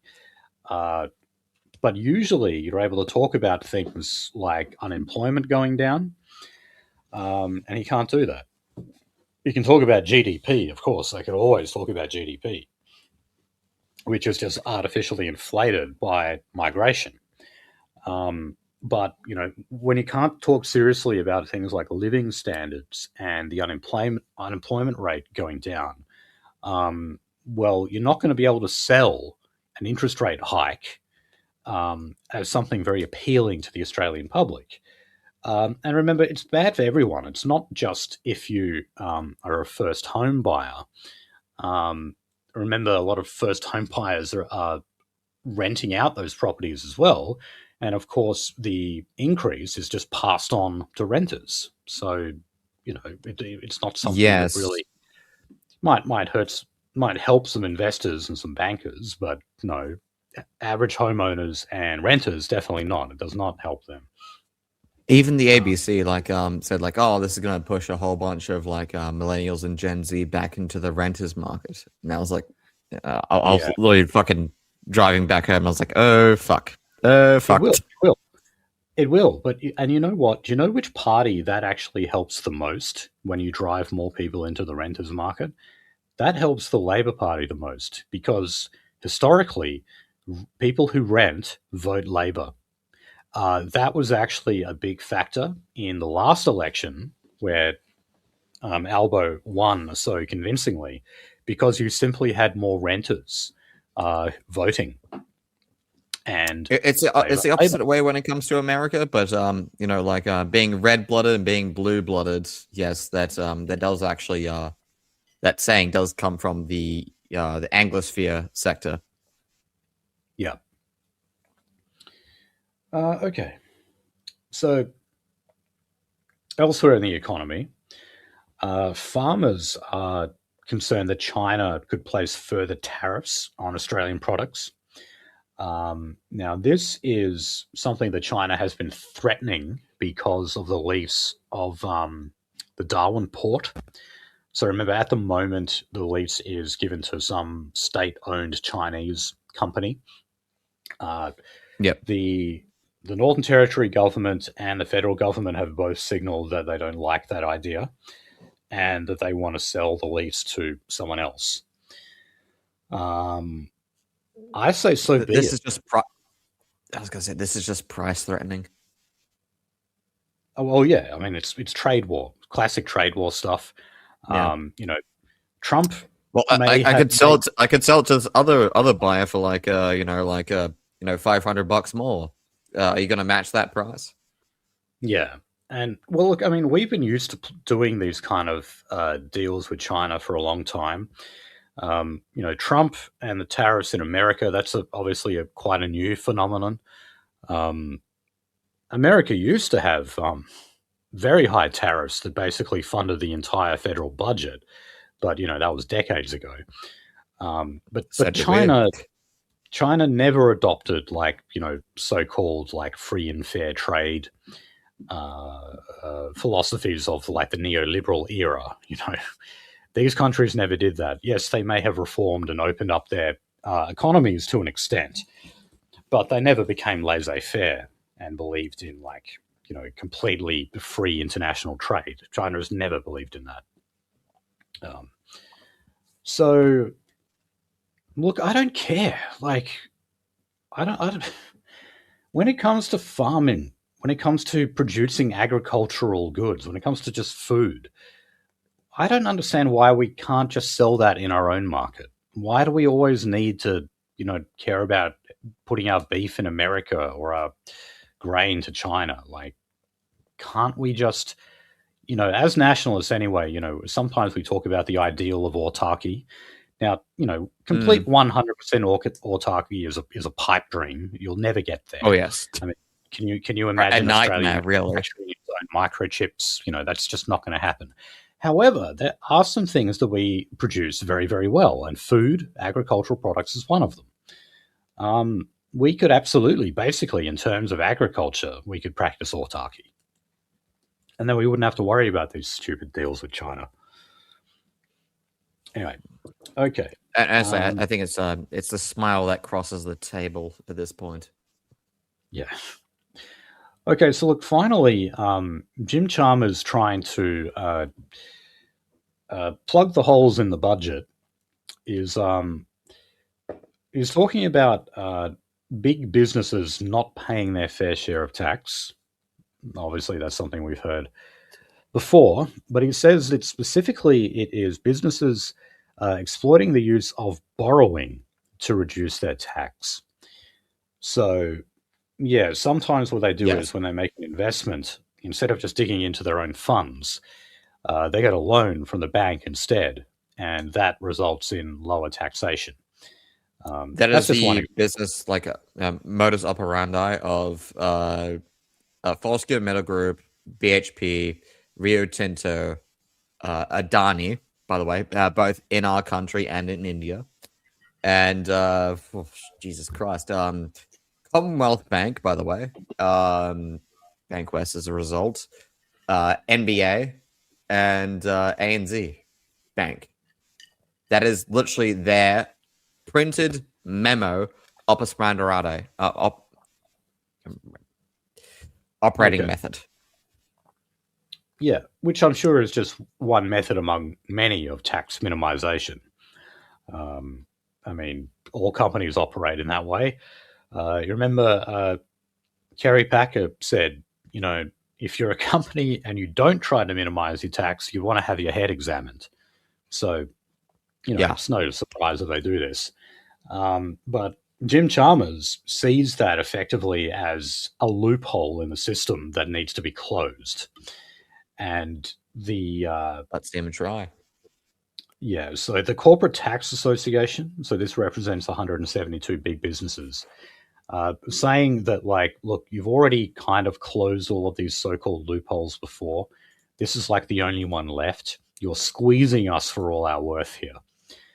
Um, and yeah, look, I'm not all that sympathetic to these companies or whatever, but, actually, I saw Pauline Hanson the other day talking about how we have like a $30 billion a year Aboriginal industry in this country.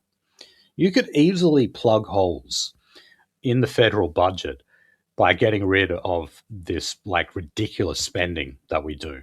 If I can sound like a conservative for a second, um, you know, like if we would actually take power, like as nationalists, we would save an incredible amount of money. Like abolishing these bloody commissioners for gender equality and human rights and racism, getting rid of Aboriginal funding, getting rid of green energy subsidies. We would save an incredible amount of money. And then you could actually talk about things like free university, free dental care. You could actually pay for those programs, but you need to do a bit of cutting first. Locally in Western Australia, we are actually giving $12 million to a game to promote like a a loose gender identity. I guess is probably the best way to say it under these current laws. Um, you know, you know. Well, I mean, we give subsidies to like gaming developers to make like transgender first Yep, person shooters. that's what I'm talking about. Right. Yeah. No. I mean, does the average voter really support stuff like that? Really, like tax dollars going to develop transgender friendly first person shooters? Is anyone going to tell me that like that's like a legitimate form of taxpayer expenditure? All right. Okay. Look, let's go on to housing. Ooh, we got Yep. quite a few stories today, and I guarantee you they're all negative. So, the home value index rose by 0.8% in January. Um, oh, so yeah, this is Australia wide.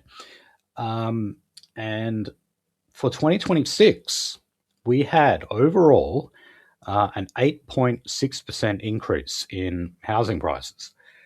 Uh, I thought it would be a bit higher than that, but I got to stress the current inflation rate, I think, is 3.8%. So even that figure there of As 8.6%, registered, yes. yeah, that's well above what our official inflation rate is. So because I've heard some people on the left, when they try to say that migration has nothing to do with housing prices, they'll just say, "Oh no, well look, that's just like everything is getting more expensive, isn't it?" look at your groceries, look at your petrol or whatever. No, break down the numbers. Housing prices have been moving up far, far higher than other prices have. So there's obviously something else going on. Okay. Um, oh, all right. Talking about Adelaide. Albo was in South Australia recently because the federal government is sharing the funding to build new homes there. And so you get a discount if you're a first home buyer, rather than an investor.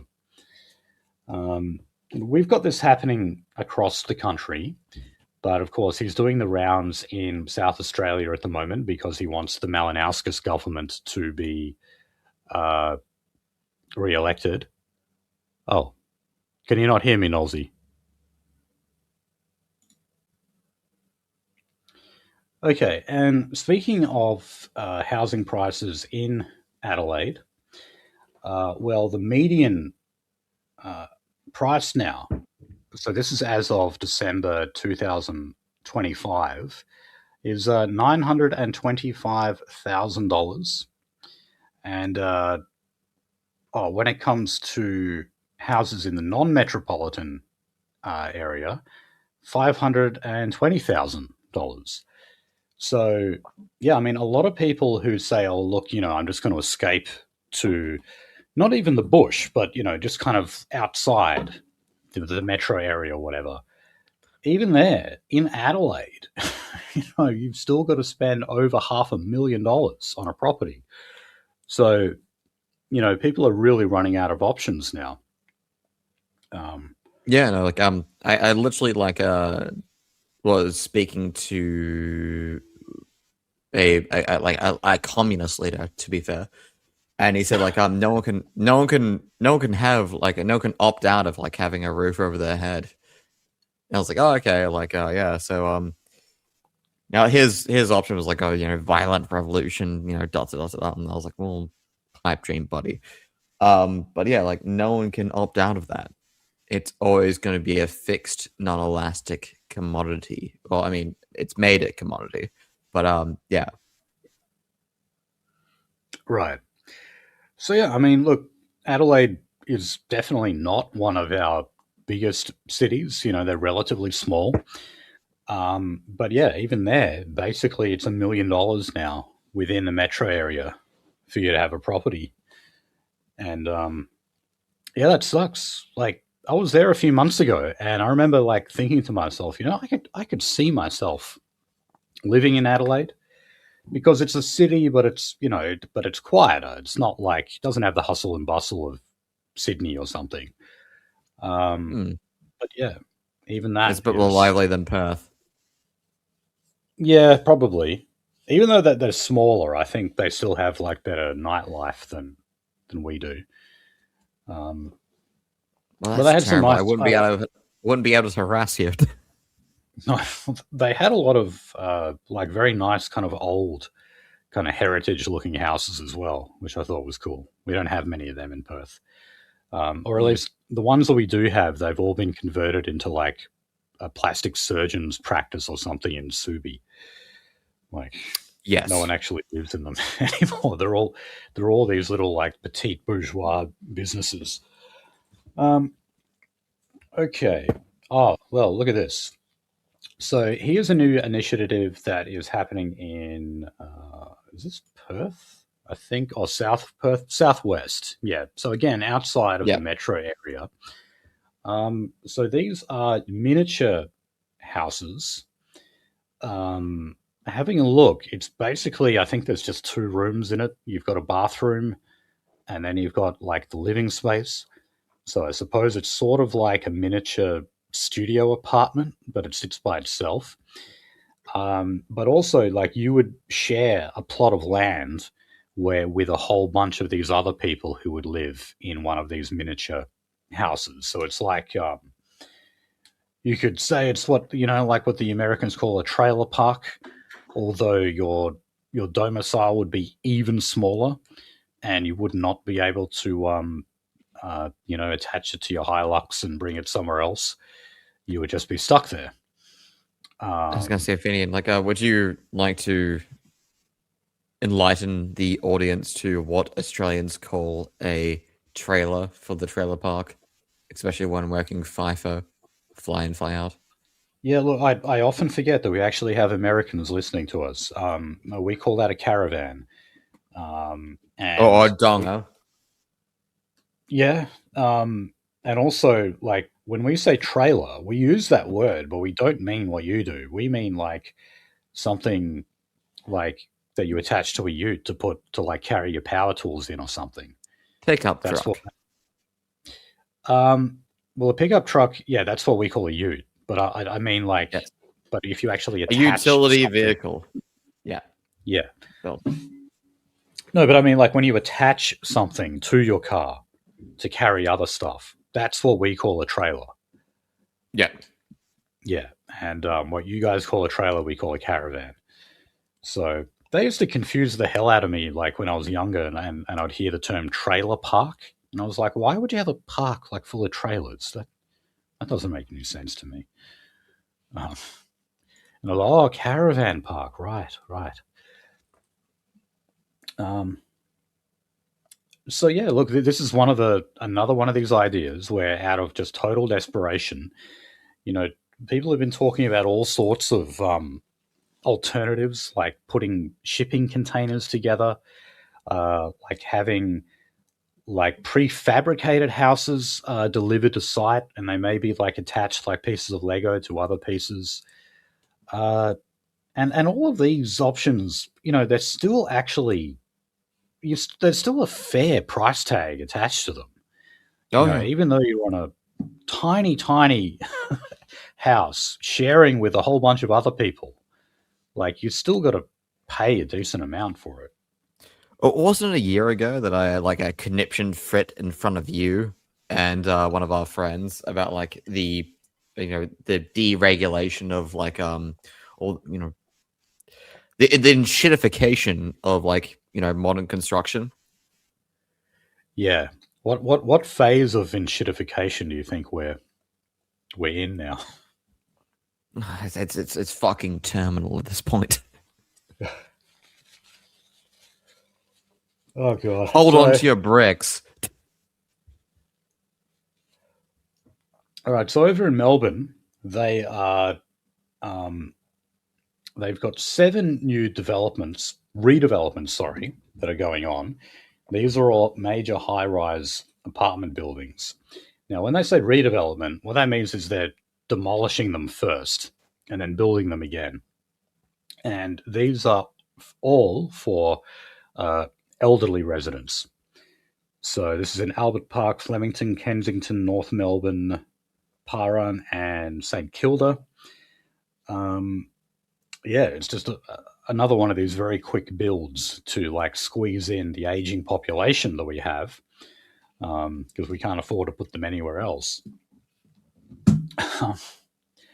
Now, also in New South Wales, they had the portable bonds scheme. Now, this was God. a policy that was brought to the last election by Chris Minns, and the deadline was actually late 2025. Well, here we are in early 2026, and they have not made good on that promise. So that initiative would allow the digital transfer of a bond from one property to another. And they said that that would like alleviate the financial strain of paying a double bond. Well, they still haven't done that yet. Um, and yeah, there you go. Talking of another example of like some just like pissy little tinkering of the rules in a desperate attempt to bring housing prices down just a little bit. And in this case, they haven't even been able to do it. Okay, now, obviously, because this is a seller's market, and it surely is, if you've seen any of those videos of people turning up to like a home opening for renters or those for home buyers, whatever it might be. So, if you've got a seller's market, you can then place increasingly absurd requirements on the people who are applying for the property. So um, there's an example here of asking applicants to fill out questionnaires with around 50 questions on them. And it includes questions such as their lifestyle choices. God, So I'm already washed out. I don't know if that means they could, ask you about your sexual orientation or something like that. But what they're trying to ascertain is like, are you, say, like a big partier? Do you go out clubbing late at night and come back and cause a shitload of noise? So look, actually, some of those questions might be legitimate, but it's just showing how selective property owners can be now. You still can't ask things like, what is your race? Even though that would provide enormously beneficial information for a property owner in terms of deciphering the risk of the tenant that you're taking on. The ultimate question is like, if you had the choice of renting your property out to like a black person or a white person, and that's all you know about them, you only know that one of them's black and the other's white, which one do you choose? Are you racist? Yeah. Even if you were a black property owner, I think you're going to go with the white guy. I still love that one of the property it was Excel over here. They used an AI, and it immediately like asked them to evict basically every single indigenous and foreign-born tenant. And they're like, "Oh yeah, blah blah blah blah. Sorry. We sent you all these emails saying you're evicted, but you're not evicted. Sorry about that." Yeah, that's the one way you can get away with it. Okay, so, oh no. Here's a report that has been put out by the consultancy firm KPMG. So this No. is about Brisbane house prices.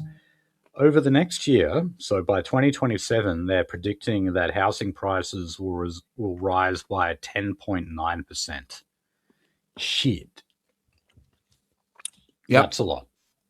And again, that is much, much higher than the official inflation rate. Okay.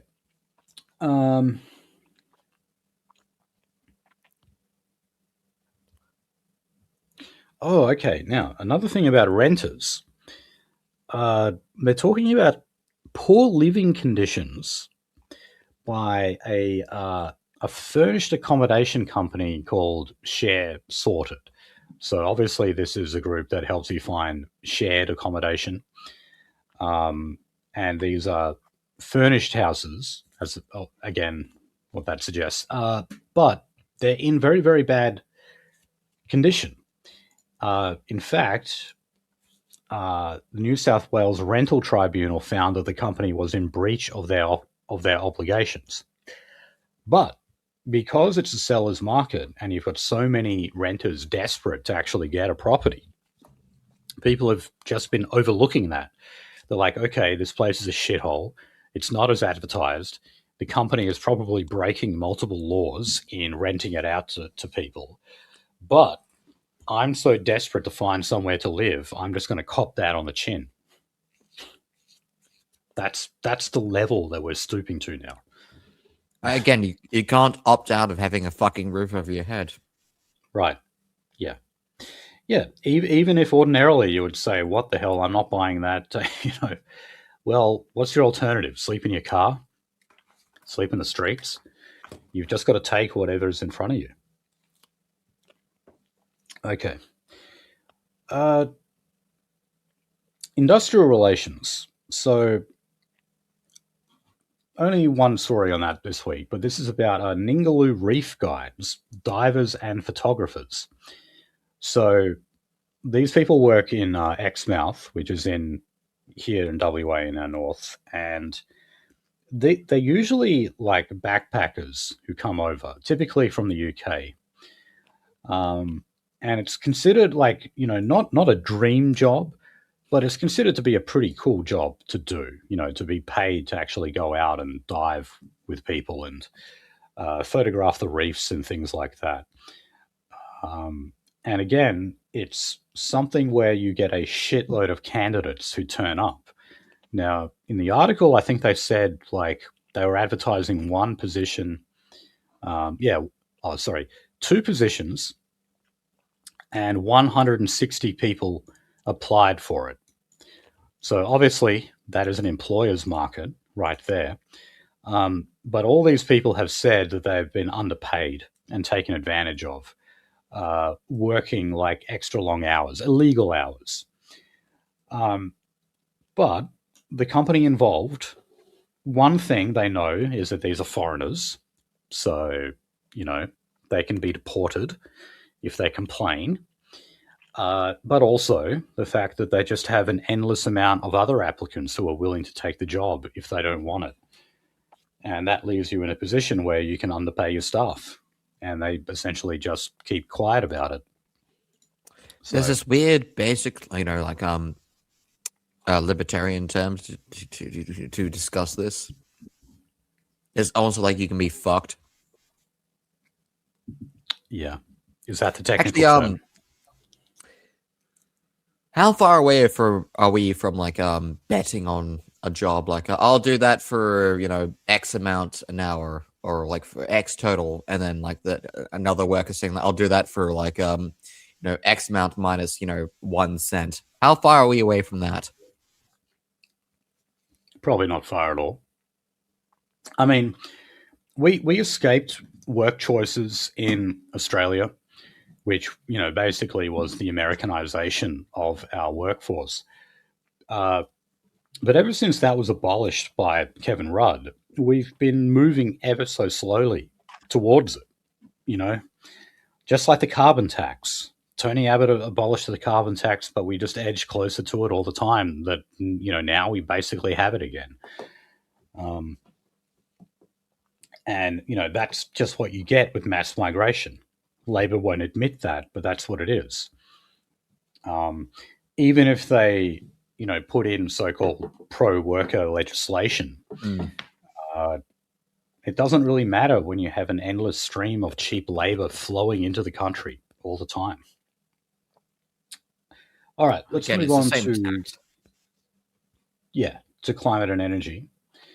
So another environmental problem that green energy is causing us is old solar panels. So I don't know, I've never owned a solar panel before, but I know that they don't last forever. I know that, just like other forms of technology, they become dated. A lot of people want to get rid of them. And I guess you could say it's another form of e-waste that we don't know how to handle. So yeah. Monocrystalline photovoltaic material is incredibly fucking toxic because it did actually contain arsenic. Arsenic was a doping agent. And the polycrystalline stuff, I mean, like, it's better. It's functioning like a absolute shit ton of, phosphorus neutral transistors all together. But yeah, it's still shit. Like, imagine like fucking dumping a whole bunch of phosphor oxide, like, because you have to like grind it up and then it gets expelled, and there's a whole bunch of oxidized phosphorus. Okay, well, the government has announced this is going to be a national solar panel recycling pilot, because up until now, basically all those solar panels have just been going to our landfills, and well, okay, that's not a good thing given everything Nolsey just named. But what's funny is that like normal landfills, when you fill it just with usual stuff like organic waste, cardboard, other wood products and plastic, it's actually that stuff actually breaks down fairly easily, and it forms methane that can be converted into electricity. Wow. Um, but when it comes to other things like solar panels, no, that is not so easy to manage. Um,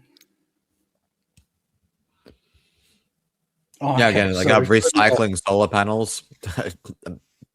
I don't know if the microphone actually picked me up laughing, but yeah, I had a little laughing fit. That I was like, recycling them. No, that's not going to fucking happen. What's actually going to happen Uh, is we'll probably ship them off to Malaysia or India. yeah, yeah. Often when we say we're recycling goods in Australia, no, that just means we're not sending them to one of our own landfills. We're sending it to some other third world landfill instead. Um, I was at a luncheon with some fucking uh, choosing my right words, very very progressive person, and I broke his heart by saying that we don't actually recycle anything in this country. Not really. And I always got to remind people, you know, who basically has a monopoly of the recycling industry in Australia? The Pratt family. They're Jews. And recycling is one of the biggest fucking scams we've ever endured. Uh, and yeah, the Pratt family, quite possibly the richest family we have in Australia, who are Jews, they take these products and tell you that they're recycling them. And what they actually do is just send them to an overseas landfill. Yep, that was That's the it. state of recycling here. If you buy a chip packet in Australia, like go look at the back and see if there's a red cycle logo on it. So what does that mean exactly? Oh, that's the Pratt. Ah, right. Yeah, the bigwig Anthony Pratt. He is such a scary looking Jew. Have a look at him. He looks a lot like what's his name? Ben Stiller's dad, who looks like who plays George's dad in Seinfeld. I forget his name. Something Stiller. Jerry Stiller, maybe it is. Because he's actually got red hair. It's really freaky, you know, when you see a Jew that's got red hair. It's quite frightening. Okay, now we've got another story of a wind farm that may not even get off the ground. So, CleanCo, which is the Queensland government's publicly owned generator, has withdrawn from the Moa Creek farm near Rockhampton. So it's partnered with WindLab instead for its wind farm at Kennedy Energy Park. Moa Creek Wind Farm private developer Central Queensland Power said it will still be progressing with the development. Well, we'll see. I mean, how many of these have we uh, profiled on this show? Wind farms and also um, solar farms that either don't end up uh, starting at all, or they start them and some investor pulls out and everything just stalls. And even in some cases, they complete the project and then they just completely dismantle it.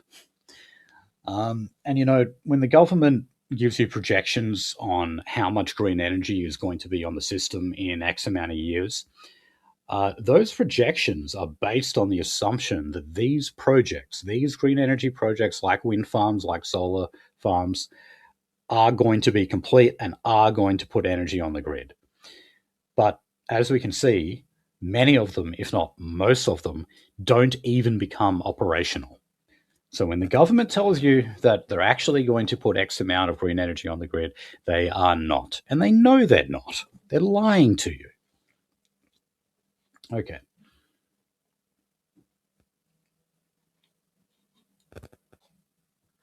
All right. So next story. So some of Australia's top fund managers and economists are warning that Labor's financing vehicles for renewable energy projects are at risk of turning into slush funds that don't have transparency around the cost and returns. So, this initiative by the federal government is called Capacity Investment Scheme and National Reconstruction Fund. Now, this is What? basically government investment into renewable energies, in particular cars. So, subsidizing electric vehicles, charging stations, that kind of thing, um, to get more electric cars on the road. Um, so, apparently, neither of these funds detail pricing about the specific renewable energy investments the Commonwealth has financed, only saying that such detail is commercial in confidence and that returns to the taxpayers would not be published for years to come, if at all. Okay. Okay, alrighty. That sounds a little shady to me.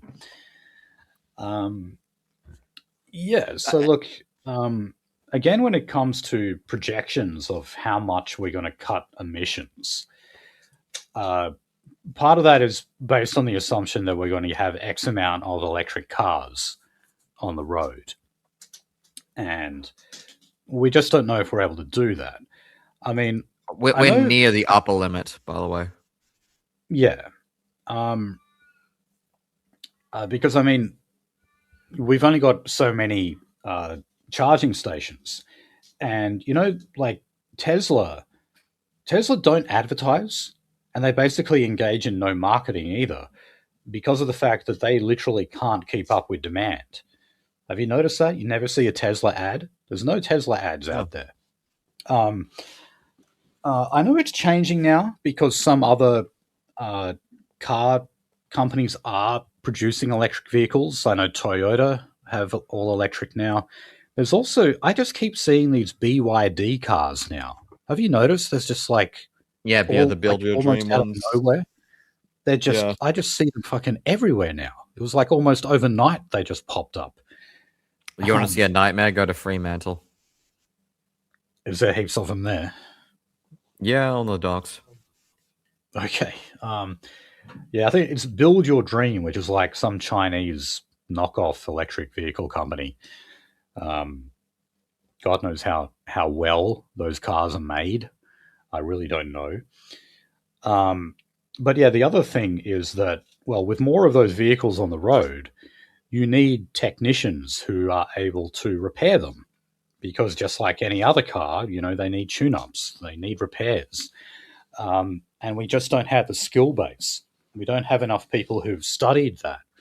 Because it's not like just a normal auto mechanic can fix your Tesla. They're two different vehicles. We can't keep up with that either. And yeah, it turns out that the government isn't even telling you how much money they're putting into these schemes. You know, they like to tell you that the cost of nuclear power would be $600 billion. It wouldn't. But so far, green energy in this country has cost us over $1 trillion. Yeah. Something I wish the coalition would talk about a lot more. All right. I'd love if they actually put like the private spending into that number as well, because it would be a number that you don't want to fucking hear. Now, right. in terms of all of it, what's the problem with electric cars?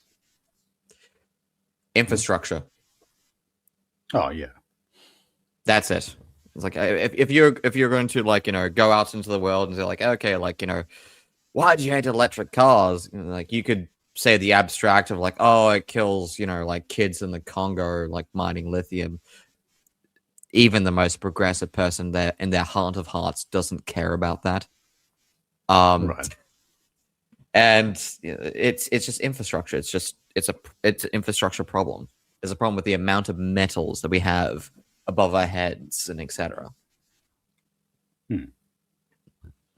That's it. So, uh, going over east, the energy regulator AEMO, or however the bloody hell you say that, um, they are considering giving them increased powers to intervene when it comes to gas supply. Now, Mm. this is about where they actually force gas companies to set aside a reserve for their state. So, they're allowed to sell, export, and also sell on the domestic market a certain amount. But for every, there's got to be a percentage of that that's set aside for an emergency um, stockpile if the state were to say be running low on gas. Now we do that. We've done that for many years in WA. I think it's 15% of Yeah, it is. gas supply. Yeah, 15% has to be put into a gas reserve, and that served us very well here.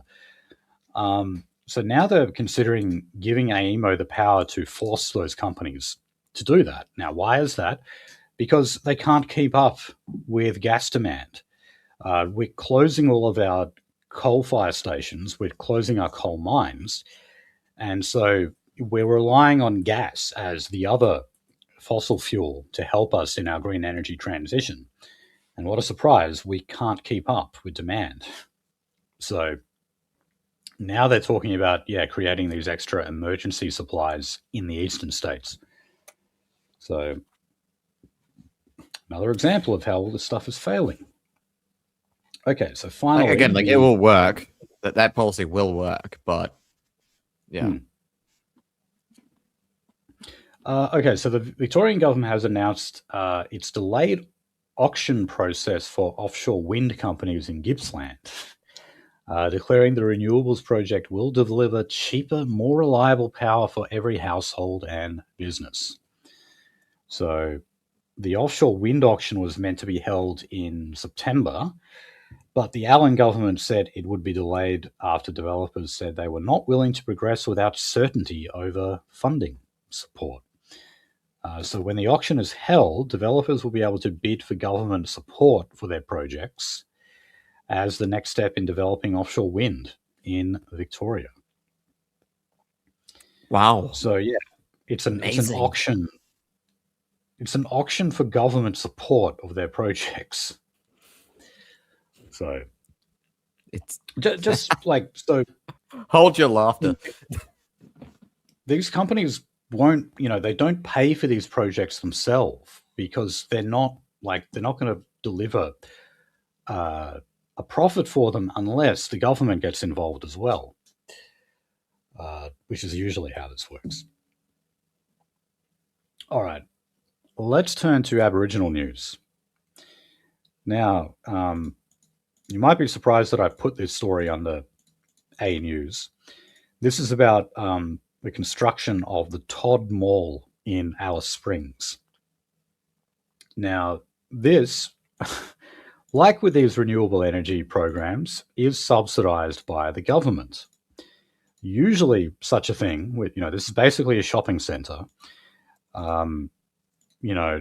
The only way the companies are helped by the government usually was maybe they'll give you a discount on a lease.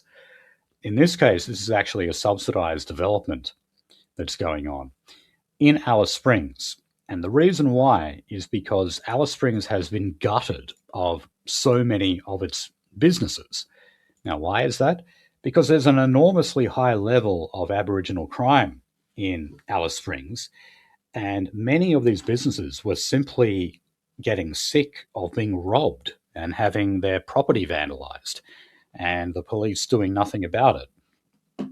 So that obviously means that the business sector in Alice Springs has been hurt enormously.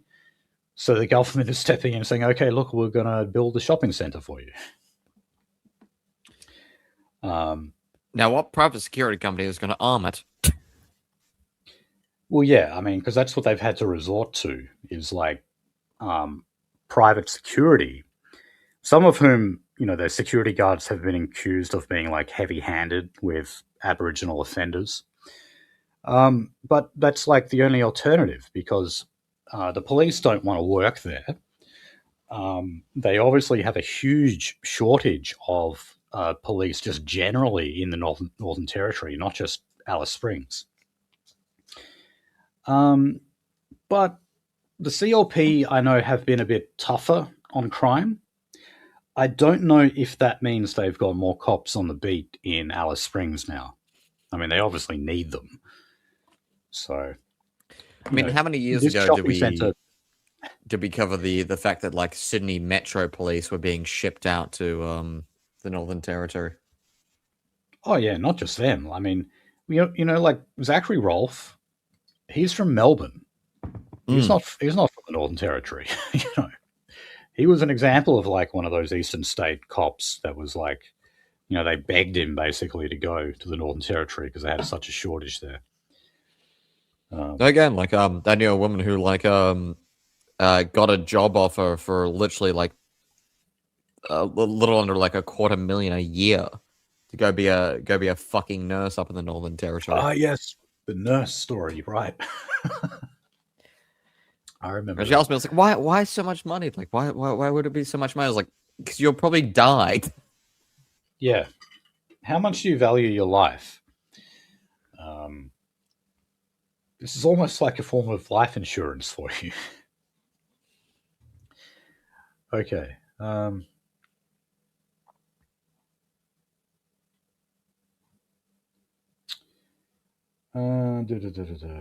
Jesus. Oh, this next story. Fuck. A bit of a trigger warning on this.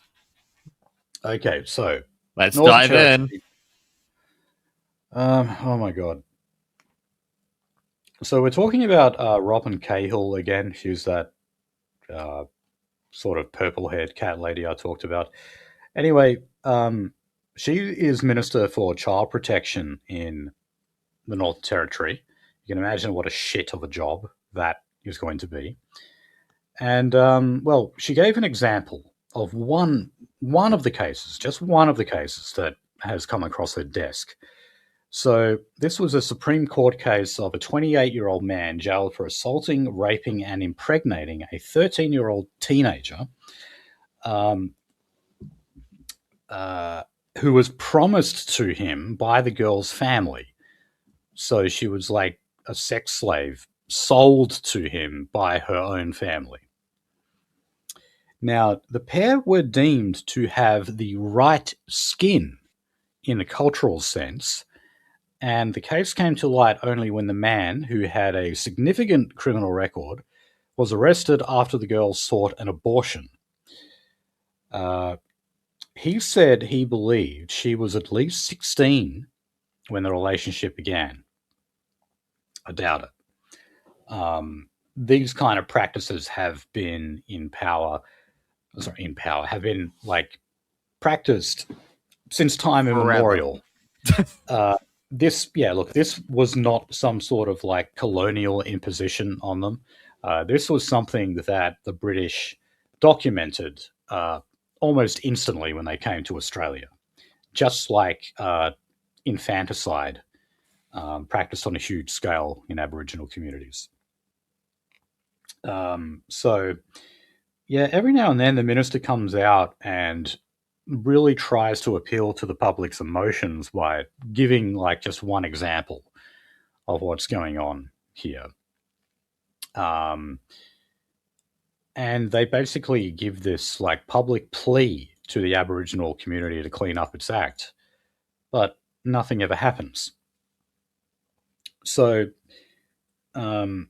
there was a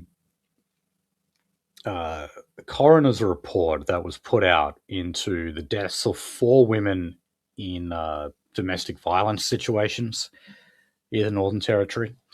So this was a 245-page report. It had 35 recommendations. And the minister said that the report was unsurprising. Whoa. Because Whoa, buddy. but then she made this point. said the coroner didn't make a single recommendation about how we need to be actually working and empowering those communities to stand up to the weaponization of culture. To get a solution, we really have to call it out and say to communities, we'll stand with you, but you have to stand up to this behavior. So, what is she talking about there? The weaponization of culture. This is basically Aboriginal communities saying, we hit our women. That's part of our culture. Or we hit our children or whatever. And when they say hit them, We they rape mean our like, children, I guess. in some cases, yes, rape them. And also, in some cases, they talk about literally beating them to death. Um, they're the kind of things that these Aboriginal men say when they're apprehended by the authorities and they're asked, why did you do it? Why did you beat your wife to It death? was my right. Yeah. And they basically say, oh, well, it's my culture, Whitey. I'll do what I want. Now, of course, the minister didn't word it exactly that way, but that's exactly what she means when she talks about the weaponization of culture. Okay. Now, we're moving on to crime, and I actually saw, you might have seen Nolsey in one of the group chats we're in. Someone has done a piss take of those Aussie posters. You know those ones? Basically, where they have a picture of some multicultural person who lives in Australia, a picture of, like, say, a Sikh with a turban on or something, and underneath it just says Aussie, you know. Well, someone's done a bit of a parody of that.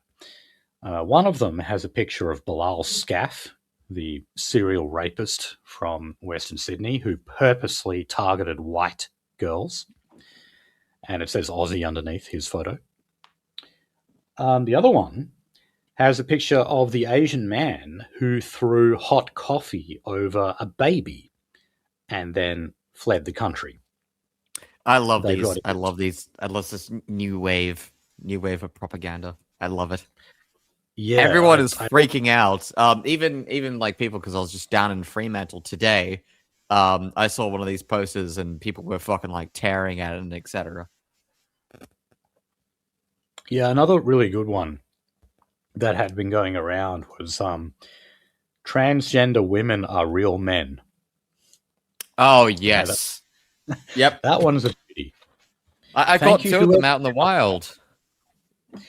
Yeah, and they've been like, I know in Perth they're very popular. Um, People have been doing have been putting them up everywhere. Whoever's been doing that, whoever made that poster, like, thank you. It was such a good troll. Also, be Um, fucking careful, man. Be careful. If but I be can careful fucking too. find two of yours and I can make a fucking like sphere of like where you operate from, be careful. Hmm. Okay, so well, anyway, that guy who poured the hot coffee over a baby, Jesus. Um, well, the Chinese ambassador is actually working with a group in Brisbane as for the search for this man. This is actually going back to 2024 now. Yeah. So look, they're telling us that authorities are serious about the investigation. Look, I don't know. I'm always like conflicted when I think about the good intentions or the lack thereof of Chinese authorities, because they're very good at, say, apprehending Chinese criminals in Australia, and I actually fully support them in that because our own fucking authorities won't do anything about it. However, it seems like they're really only interested in apprehending their own criminals. When it comes Suspect to some guy, density. That's the problem. right? Yeah, If and they're like I being saw if they're something. being genuine, which is also now a big ask, by the way, because Hmm. the one thing you can do to like to enrage someone from China or a culturally Chinese person is embarrass them, and this is an embarrassment. Yeah, make them lose face. Mm. They they take that very seriously. Um, right. So I mean, look, even though we have been guaranteed by the ambassador to Australia that the Chinese are taking this very seriously, well, I've just got to say, well, okay, it's been nearly 2 years now. Um, I saw recently that China actually executed a number of Chinese nationals who were involved in scams, calling you and telling you that someone's tried to get into your bank account, that kind of stuff. Um, because that's actually how serious they take white collar crime in China. If you commit white collar crime, they will kill Oh you yeah. and send the bill for the bullets to your family. Yes. But this guy who caused severe burns to an infant, why haven't you caught him yet? What's going on? Yeah. Yeah. Again, the best option is suspect density, because obviously because he fled back to China, like Hmm. a nation of what many billion, Right? borough Yeah. densities of what many, etc. He could just disappear. If I walk from the center of Shenzhen for 15 minutes, just in any direction, I'll be in farmland with numerous small villages of 3, 4, 5,000 plus people. Yeah. Um, have you been to China? Yeah, yeah. Okay, I've never been there. I wouldn't be against going there. Um, at least I'd feel safe for the most part. Um, okay, now in Maybe. Victoria, well, it depends where you go. But anyway, Victoria's illegal tobacco crackdown. So that has started. However, police do not have the power to shut down those stores. Um, yeah, this is something like that has been bothering police a lot of the time. They basically go in, they lay charges, they take the illegal produce away, but they can't shut down the store. And what the police keep telling us is that these stores, they have that supply on call. Like as soon as you take a little bit of it from them, they're able to restock like the next day. So they want the power to actually shut these places down. Um, they have been doing that in Brisbane. What they've been doing is they issue a shutdown of 3 months, and then during that time, the venue has to prove to the government that they've cleaned up their act and that they're no longer selling that illegal tobacco. Um, now we're due I'm to be surprised at rolling this it out. fast. Well, we're rolling it out in WA now as well. Mm. Um, but So if you want to yeah, go to your local smoke mart, yeah. I was going to say do Well, it look, now. look, I'm certainly not advocating any of this, but I've met quite a few people now who have like a regular supplier of illegal tobacco, and like I don't blame them, like because it's so much cheaper. Like when they say this is the price of it, I'm like, okay, that sounds reasonable because I think 70% of the price of a pack of cigarettes is tax now. So Mm. it's like, yeah, I don't blame you for buying that. Um, One of the reasons why I couldn't live in Japan. No excise oh, tax. yeah. Okay, now, finally in New South Wales, for the topic of crime, the Minns government is set to legislate to stop convicted offenders relying on evidence of their good character in sentencing proceedings. Now, I mean, yeah, I don't really like this idea because, sometimes you'll have someone who is, for the most part, they're a law-abiding citizen. They do the right thing. They hold a job. They're respected by members of the community, and then maybe they get into like some drunken brawl one night, which is pretty out of character for them. When it comes to sentencing, usually, well, always pretty much, you're able to say to the court, well, look, okay, I fucked up on this night, but look at my record. Like I'm a good guy. I hold a job. I pay my taxes. I don't break the law. This is just a one-off kind of thing. In other words, I'm a person of good character. And then you can have your sentence reduced. I don't see anything wrong with that. But now we're talking about getting rid of that. And they're saying that part of this is to reduce the trauma for victim survivors, this new term that we use. Um, What? yeah, and the reason why it would reduce their trauma is because they would no longer have to hear their perpetrator described as someone of good character. Well, look, if you're a rapist or something, I don't think they're going to do that. It's pretty hard to say that, even if you did have a good track record up to then, you could hardly argue that you're of good character if you're a rapist or a murderer or committed some other horrific crime.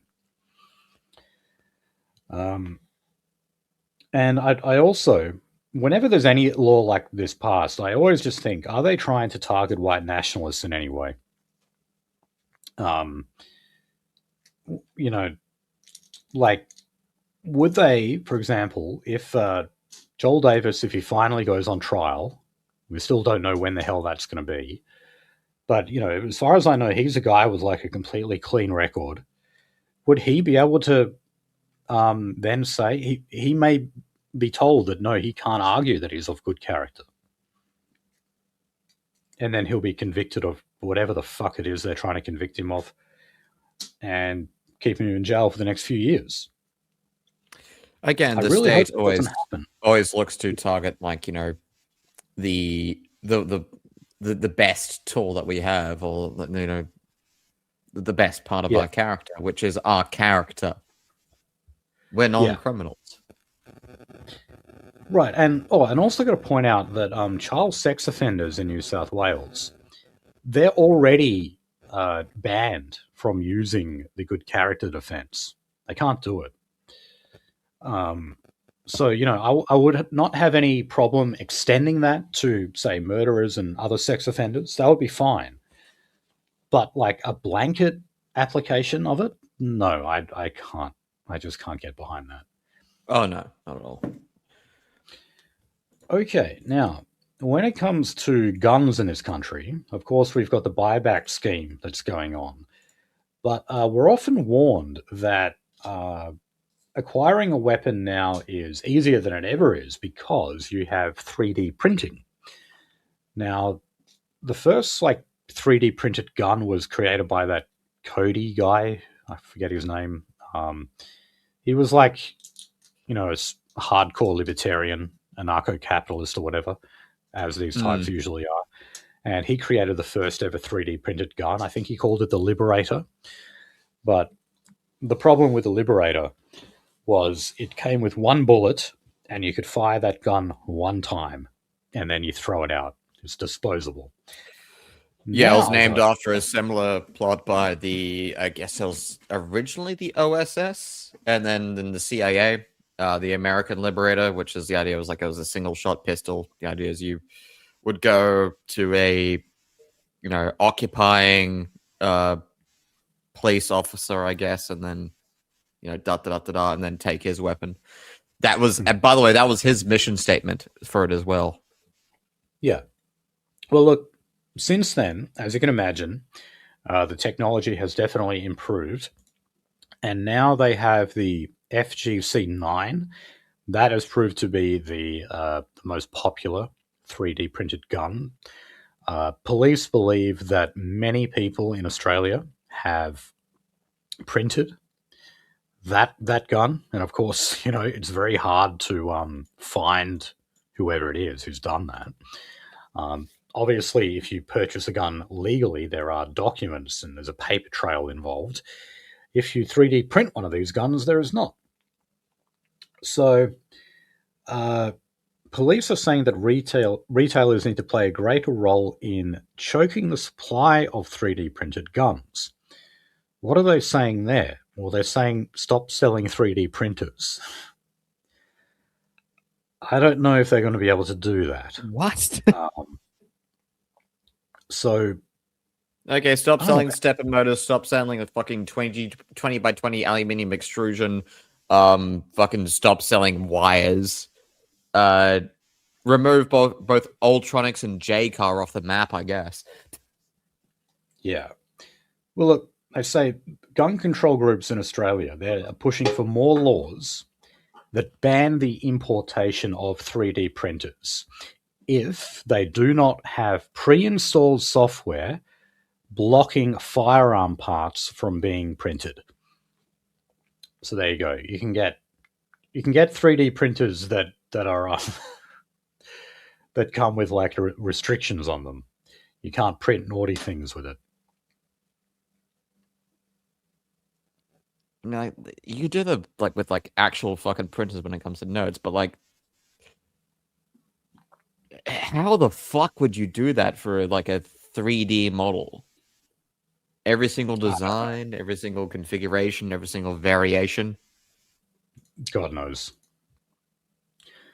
All right, let's go to the state parties. Now, we're going to start with the Victorian ALP. Now, that's the home of the Health Services Union, which is definitely one of Australia's most infamous unions. They have been involved in scandals since God knows when. Anyway, they have been accepting affiliation fees for being a member of the HSU. What does that mean?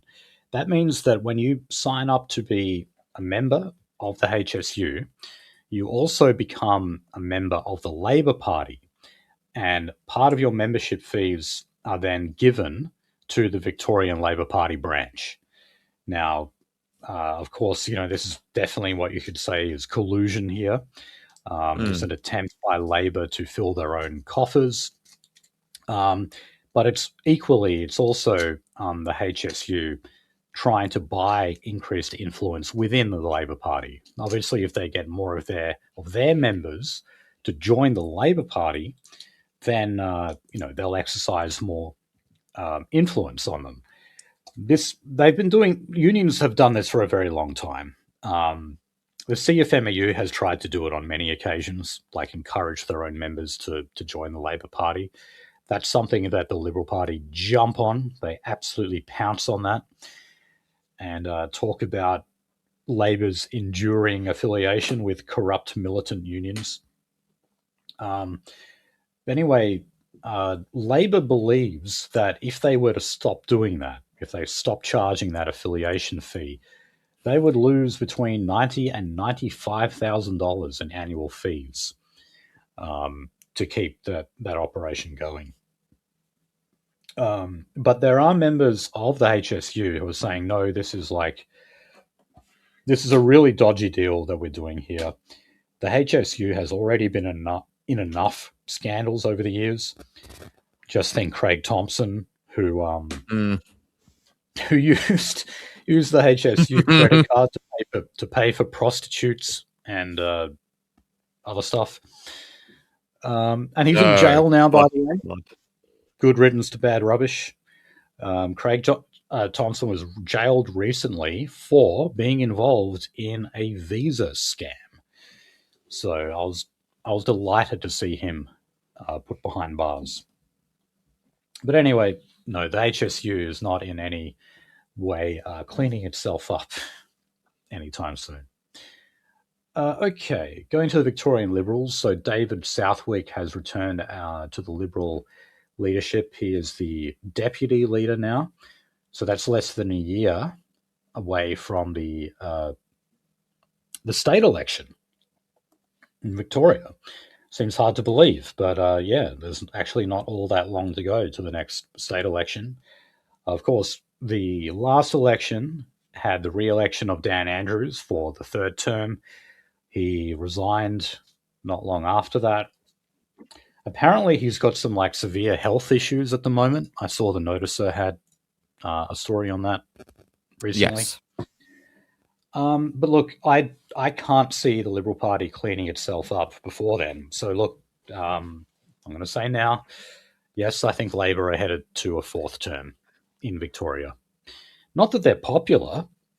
I mean, a lot of people hate them, and not just because of the COVID years, but for a lot of other things. But if you don't have a viable opposition, well, people will just vote for the incumbent party with a sense of reservation. That's all, but they're still going to get the vote. Okay, now, in the Australia Capital Territory, just to remind everyone that this jurisdiction does exist. Believe it or not, the Liberal Party is talking about a possible coalition or alliance with the Greens. I shit you not. So the Liberal Party in the ACT has been out of power for around 20 years now. So, they're in an even worse state than they are in, say, South Australia or Victoria. The ACT, I must remind people, forget about Melbourne as the most progressive state in the country. The ACT is the most progressive jurisdiction in the country. They're even worse than Victoria, believe it or not. It's like public servants on crack. Yes, actually, they might be. It is. Right, because such an enormous amount of the electorate in the ACT is, a government employee. Well, anyway, I guess, as they say, desperate times call for desperate measures. The Liberals in the ACT are very, very desperate. And, according to the Australian newspaper, members of the Liberal Party in the ACT have told them in confidence that they are considering extending an olive branch to the Greens and forming coalition with them. Now the Greens have actually been in government in the ACT in coalition with Labor, because the Liberals have actually nearly won a couple of elections in the past 20 years, but they haven't gotten quite over the line. So Labor had to form government with the Greens. Now the Liberals are saying, well, is that maybe the only chance we've got to govern with the Greens? If in the next election we get a hung parliament, could we possibly have a Liberal Party Greens alliance? Wow. But yeah. It's going to be fucking nuts. Yeah. I can't imagine the Greens agreeing to that, though, even if the Liberals get that desperate. It'd be very funny, though. It would. Okay, now, we get an excuse here to talk about the Epstein files. So one of the names that came up in the recent trove of documents that was released recently was Clive Palmer. So there are claims here that his 2019 federal election campaign was influenced by senior advisors to Donald Trump.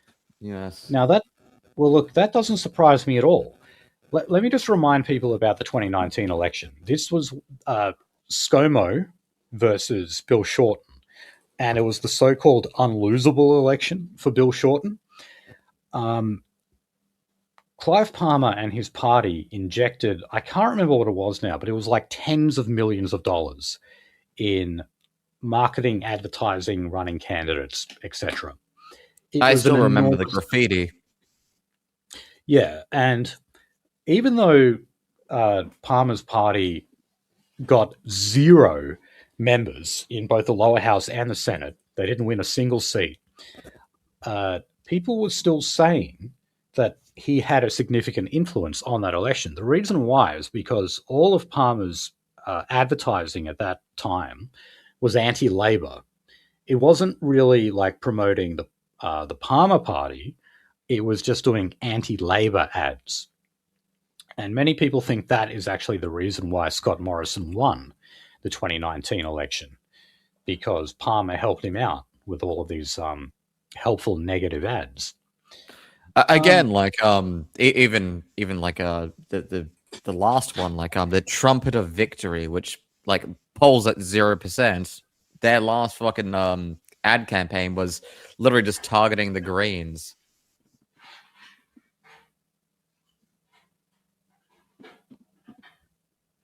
He's dealing with his cat, I imagine. But yeah, no, oh god, that was an absolute fucking nightmare in Australian politics. Driving, both to and from work and seeing 5, 6, 7 fucking billboards, and I found it very, very fucking comical when they got vandalized. Yeah, but do you remember how Trumpian all of those billboards were? Of course, it was the same remember, thing.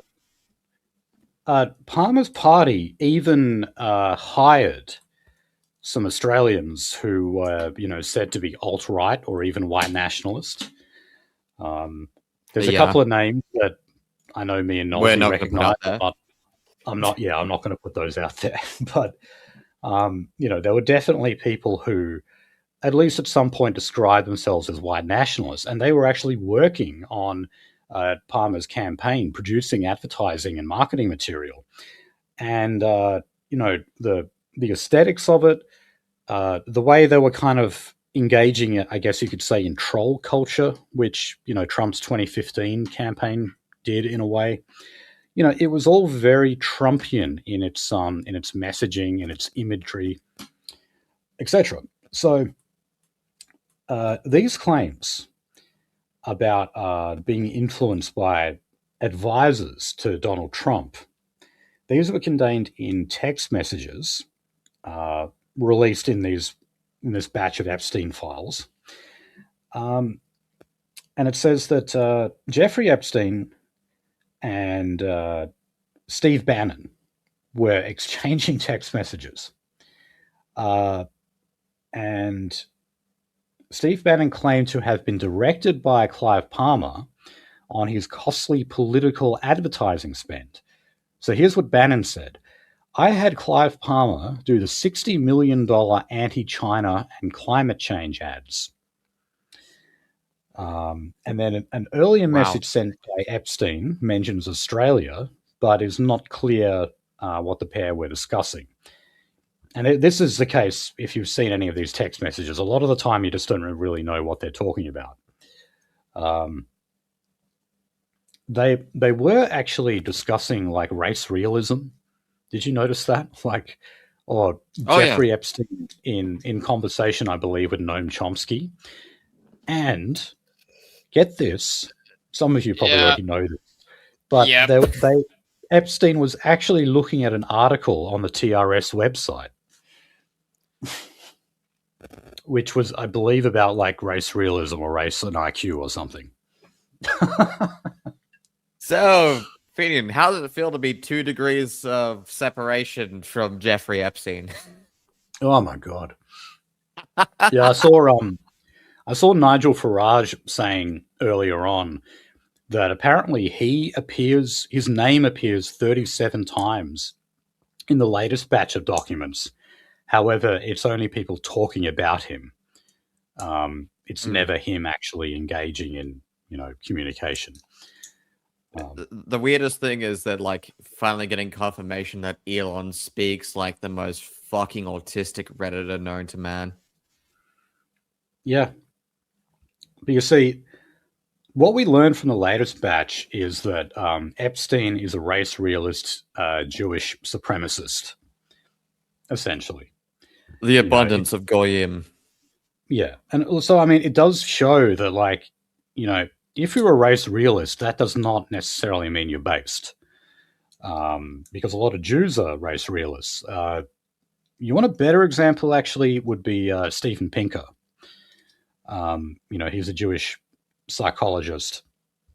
And he uses race realism as a way of saying, yeah, well, you know why Jews are successful? Well, because we're just really smart. So, yeah, race realism is important for a lot of people. It's sort of like their stepping stone into white nationalism. So I'm not saying it's not an important component. It is. But, it's not enough. Necessary, but not sufficient, is what I'd say. Anyway, Clive Palmer has denied that he ever even spoke to Steve Bannon, let alone receive instructions for him to release a series of anti-China and anti-climate change ads. And the ABC does point out in this article that they do not have any evidence that Clive Palmer ever met or communicated with either Steve Bannon or Jeffrey Epstein. And that is important to point out there. None of these documents show Clive Palmer in communication with either of them. So who knows? All right, quick few stories to finish us off. Anthony Albanese has been in East Timor.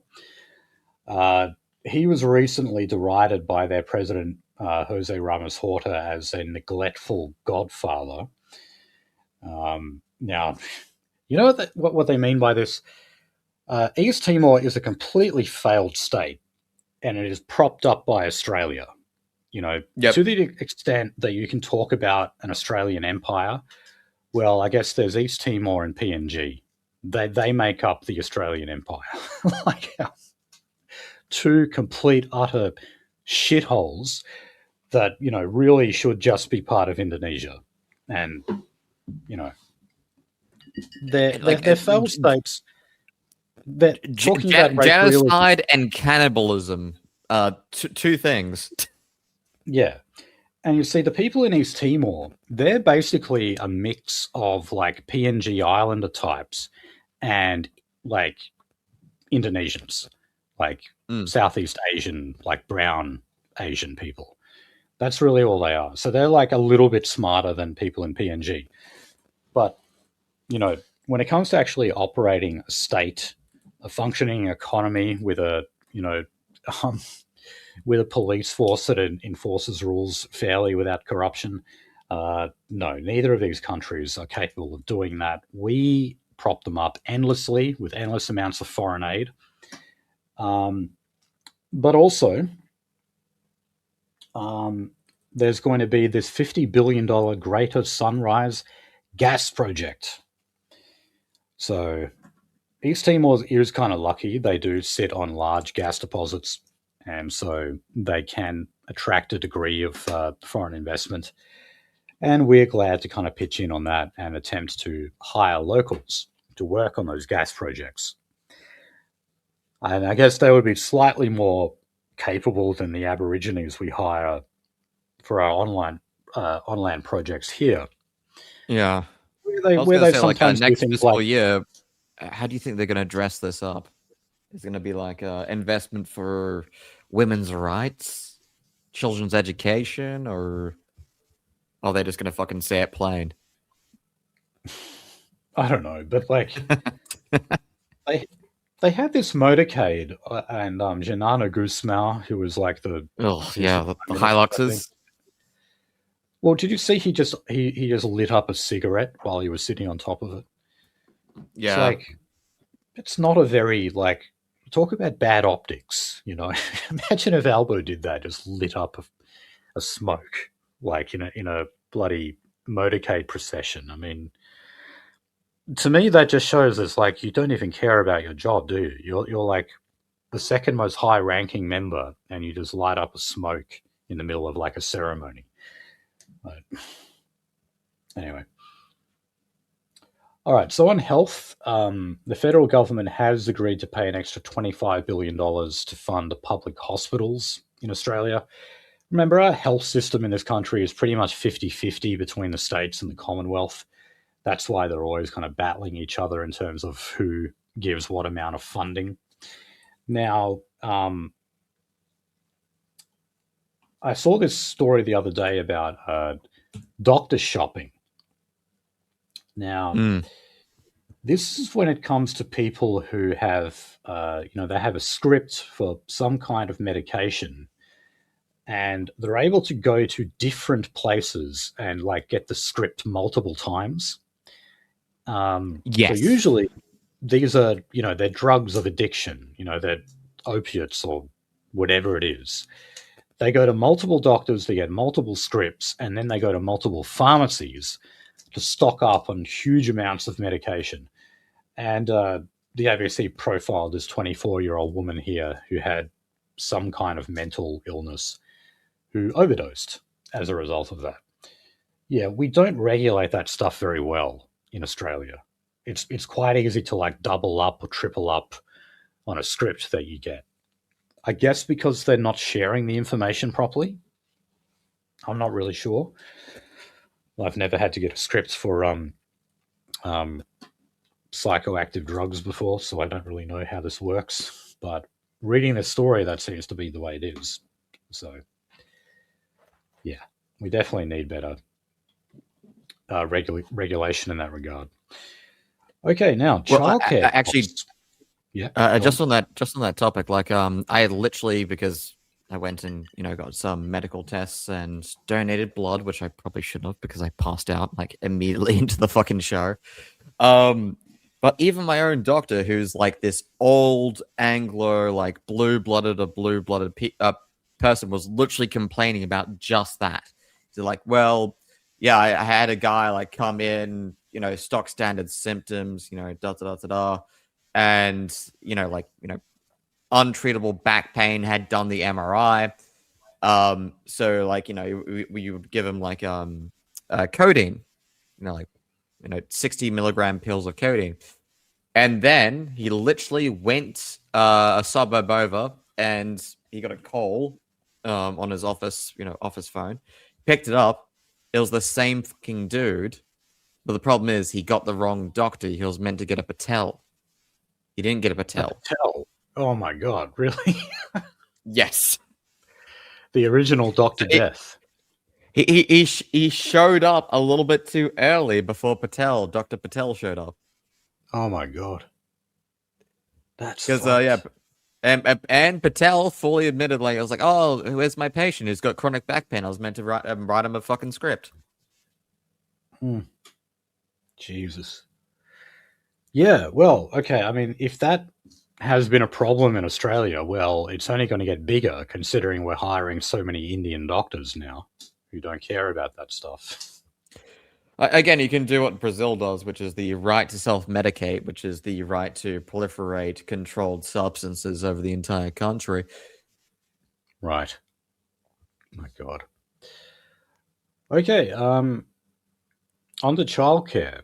Childcare costs in the past year have grown by 11.2%. Yes, another figure well above official inflation. Now, that is despite the fact that the Albanese government has capped fees in exchange for a $3.6 billion pay rise for workers. No, it's a complete Ponzi scheme. You subsidize it, you attempt to put caps on fees, but that increases the demand for childcare, so they put the prices up. Then the customers complain that the prices are too high, and the government subsidizes it again. And then that pushes the prices up, etc. You see how it works. Yeah. This is one of the areas I just wish they would privatize it, because then it would encourage mothers to stay at home with their children. Which was something that, like, Tony Abbott said. Well, he didn't say that he wanted to just totally privatize it, but he did say that, like, he was fine with maternity leave. In fact, as Prime Minister, even though he's said to be this woman hater, he actually made a very generous increase to maternity leave for mothers who were employed and then fell pregnant, because he believed it was a good thing for them to stay at home and look after their child. So, yeah, I mean, I'm in favor of stuff like that. It's one of the weird things, And, like, yeah. I was gonna say, like, one of the things, like, one of the things that I say that people should study before they study politics or, like, get into politics is statecraft. It's like, okay, so when do you involve women, in society? Like, what's the purpose of doing it? Well, the first ones to really do it as a fuck you or as a competition thing was Sparta, with allowing women to vote. It was a fuck you. It was a temporary thing. Women in the workplace was like, oh, okay, like, the men are at war, da da da da, and then companies, they got a taste of that little blood, and they're like, oh yes, let's do that, and Benet's help with that, and etc. But yeah, no, it's the biggest mistake of the post-industrial world. Giving women the vote. Yes. Yeah. Well, yeah, look, I don't know. I'm always kind of iffy on this topic. I mean, I know that originally, the vote was given to men because of the fact that they can be conscripted. They can be forced to fight and die for their country and their military. Women were not conscripted and didn't even fight on a voluntary basis. So it's like, okay, we give in exchange for that, we give men the vote, but women don't get it because, well, they're not off fighting and dying for the country. Um, that's the way it was seen originally, um, and it's different now, obviously. Mm. Okay, so all right, talking about the NDIS. Now, I mentioned that $25 billion funding injection into public hospitals by the federal government. Part of this is actually to set up what they call the Thriving Kids Scheme. Now, what this is basically a whole bunch of kids who were on the NDIS, and most of them with autism. As we know, the NDIS is just buckling under pressure with the amount of autistic children that is on that scheme.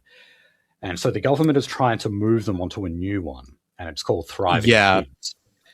Now, yeah, no, that's this. I'm sorry if we're going to cover this, but like the Mosman Park murder suicide.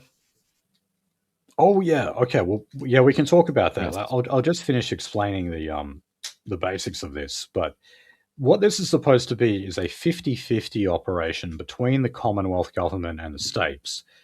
And what the states have been saying consistently, and they're still saying it now, is that it's not 50-50. They are the No. ones who are going to be left with the majority of the bill to pick up here. And that, yeah, even after this deal that they've done with the government, the $25 billion injection, they're still saying that. They're still saying that they're not going to have enough money to pay for this program.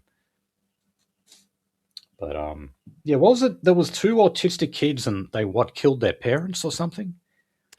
No, so the father poisoned both the mother and two autistic teenagers, mostly because the funding for the coverage, because they're heavily autistic. It's an ass end of the spectrum, being blunt. They had their funding cut, and the father. Actually, I got this information from a court journalist, and I got an update today, which is even worse. They did actually go to other providers, and they were turned away because those providers didn't exist. Right, so they were routers of the system. Yeah. Yeah, as we've seen many examples of. So yeah, the father was basically born down to his he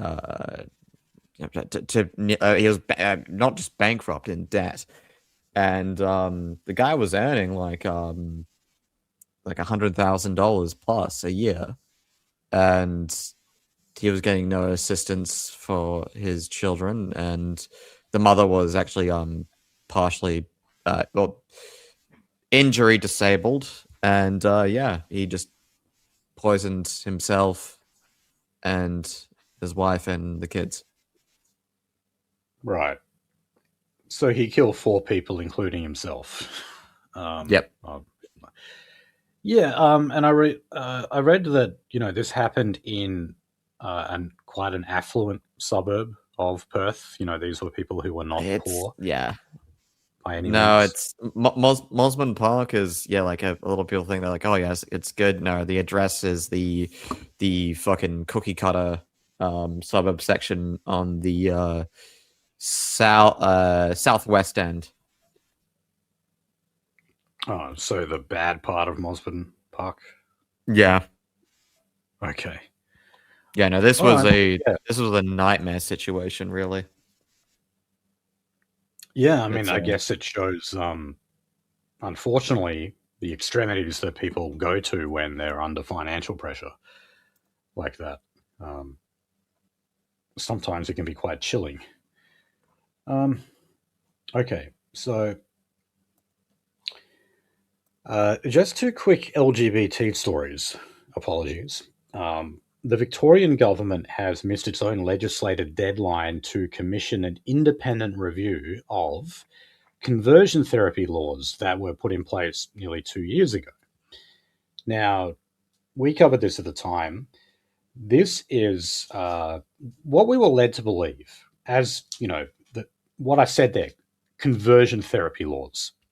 Everyone thought that this was like banning electroshock therapy, where they like try to turn you from gay to straight. That's already been banned for like decades in Australia. Okay, so that's not what those laws were going after. This was actually going after things like when you have a child with so-called gender dysphoria, and they go to the doctor about it. The doctor is not allowed to persuade that child that maybe they're not transgender. They can't even say, look, well, maybe you should wait a while because this just might be a phase you're going through. Wait a while till you, say, have life-changing surgery where you chop off your genitals and go on hormone replacement therapy. Wow, what a terrible thing for a doctor to say to a child. So anyway, the government said that they were going to have a review into this to see what effect those laws were having exactly. And it's been 2 years now, and they haven't done it. Now, dare I say that the reason why that's happening is because there are so many cases of doctors who basically have their hands tied and then have to make like a referral for a child to go off and take puberty blockers, for example. And, they're absolutely ashamed of the fact that they've been forced into that corner and have to make that referral. And I'd say that they're pretty keen to complain to that inquiry about that and say that these laws just aren't fair and they need to be repealed. So if you're guilty of breaking one of these rules, you can actually face up to 10 years in jail or a fine of up to $10,000. So that is for anyone who is found to have attempted to suppress or change someone's sexuality or gender. So if you go in and you say, I think I'm a girl, even though biologically you're a boy, and the doctor says, no, actually you're just a boy, that would be considered suppressing their gender identity. Yeah. Wow. Okay. State enforced homosexuality, as I believe Sam Hyde said. Well, look, maybe it gets worse. I'm just going to give people a quick rundown of a new facility that is going to open here in Perth, in the CBD. So this is an adults-only exclusive club for consensual sexual activities. It's like a fuck parlor. So obviously, yeah, it's an adult facility. They believe that there would be 30 to 40 members using this at any one time. They would have access to a sex swing, 14 separate couches, 5 position furniture pieces, and 4 private cubicles. Members would be granted a unique fictitious name that's chosen by themselves that would be used for access and identification. This request was just approved by the city of Perth. Oh my God. If you thought Steamworks was bad. Yeah. So it says, one thing about it, there's a zero tolerance policy on the use of alcohol and illicit drugs. And they also provide an unlimited supply of lubricant and condoms that would be restocked daily. You only see like 2 or 3 of them on the ground the morning after. Oh my God. Okay. And finally... I'm smiling, but I'm smiling with rage.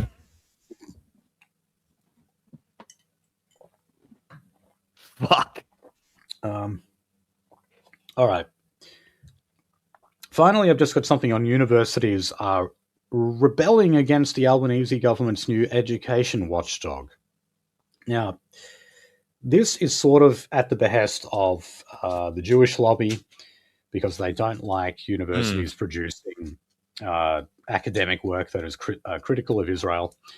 But it's also powers that Jason Clare, the education minister, has to shut down these like fake diploma mills, these places where you go to like learn English, and they give you a certificate saying that you've got proficient English or whatever, even though you haven't turned up to any classes. You've just paid for it. So apparently, Yeah, academics at universities are kind of doing everything they can to sort of get around this watchdog and, continue doing what they like.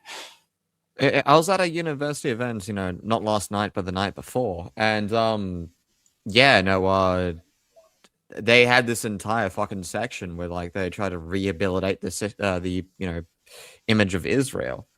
After the like fucking welcome to country was actually booed by, you think graduating academics wouldn't do that? No, they're booing it now. Everyone hates it. Oh, good. Awesome. Yeah, I keep hearing the fireworks. I know that's like graduation ceremonies going on, I'm told. Oh yeah, yeah. Okay. Well, I've really got to scoot off now, so that is where we'll end the episode. We are at the end of the prep, so that's good. So, yeah, thanks, guys, for joining us for our first show of 2026. We should be back doing regular shows on a Monday evening, meaning you'll get the podcast Tuesday. So, yeah, thanks for listening, and we'll see you next week.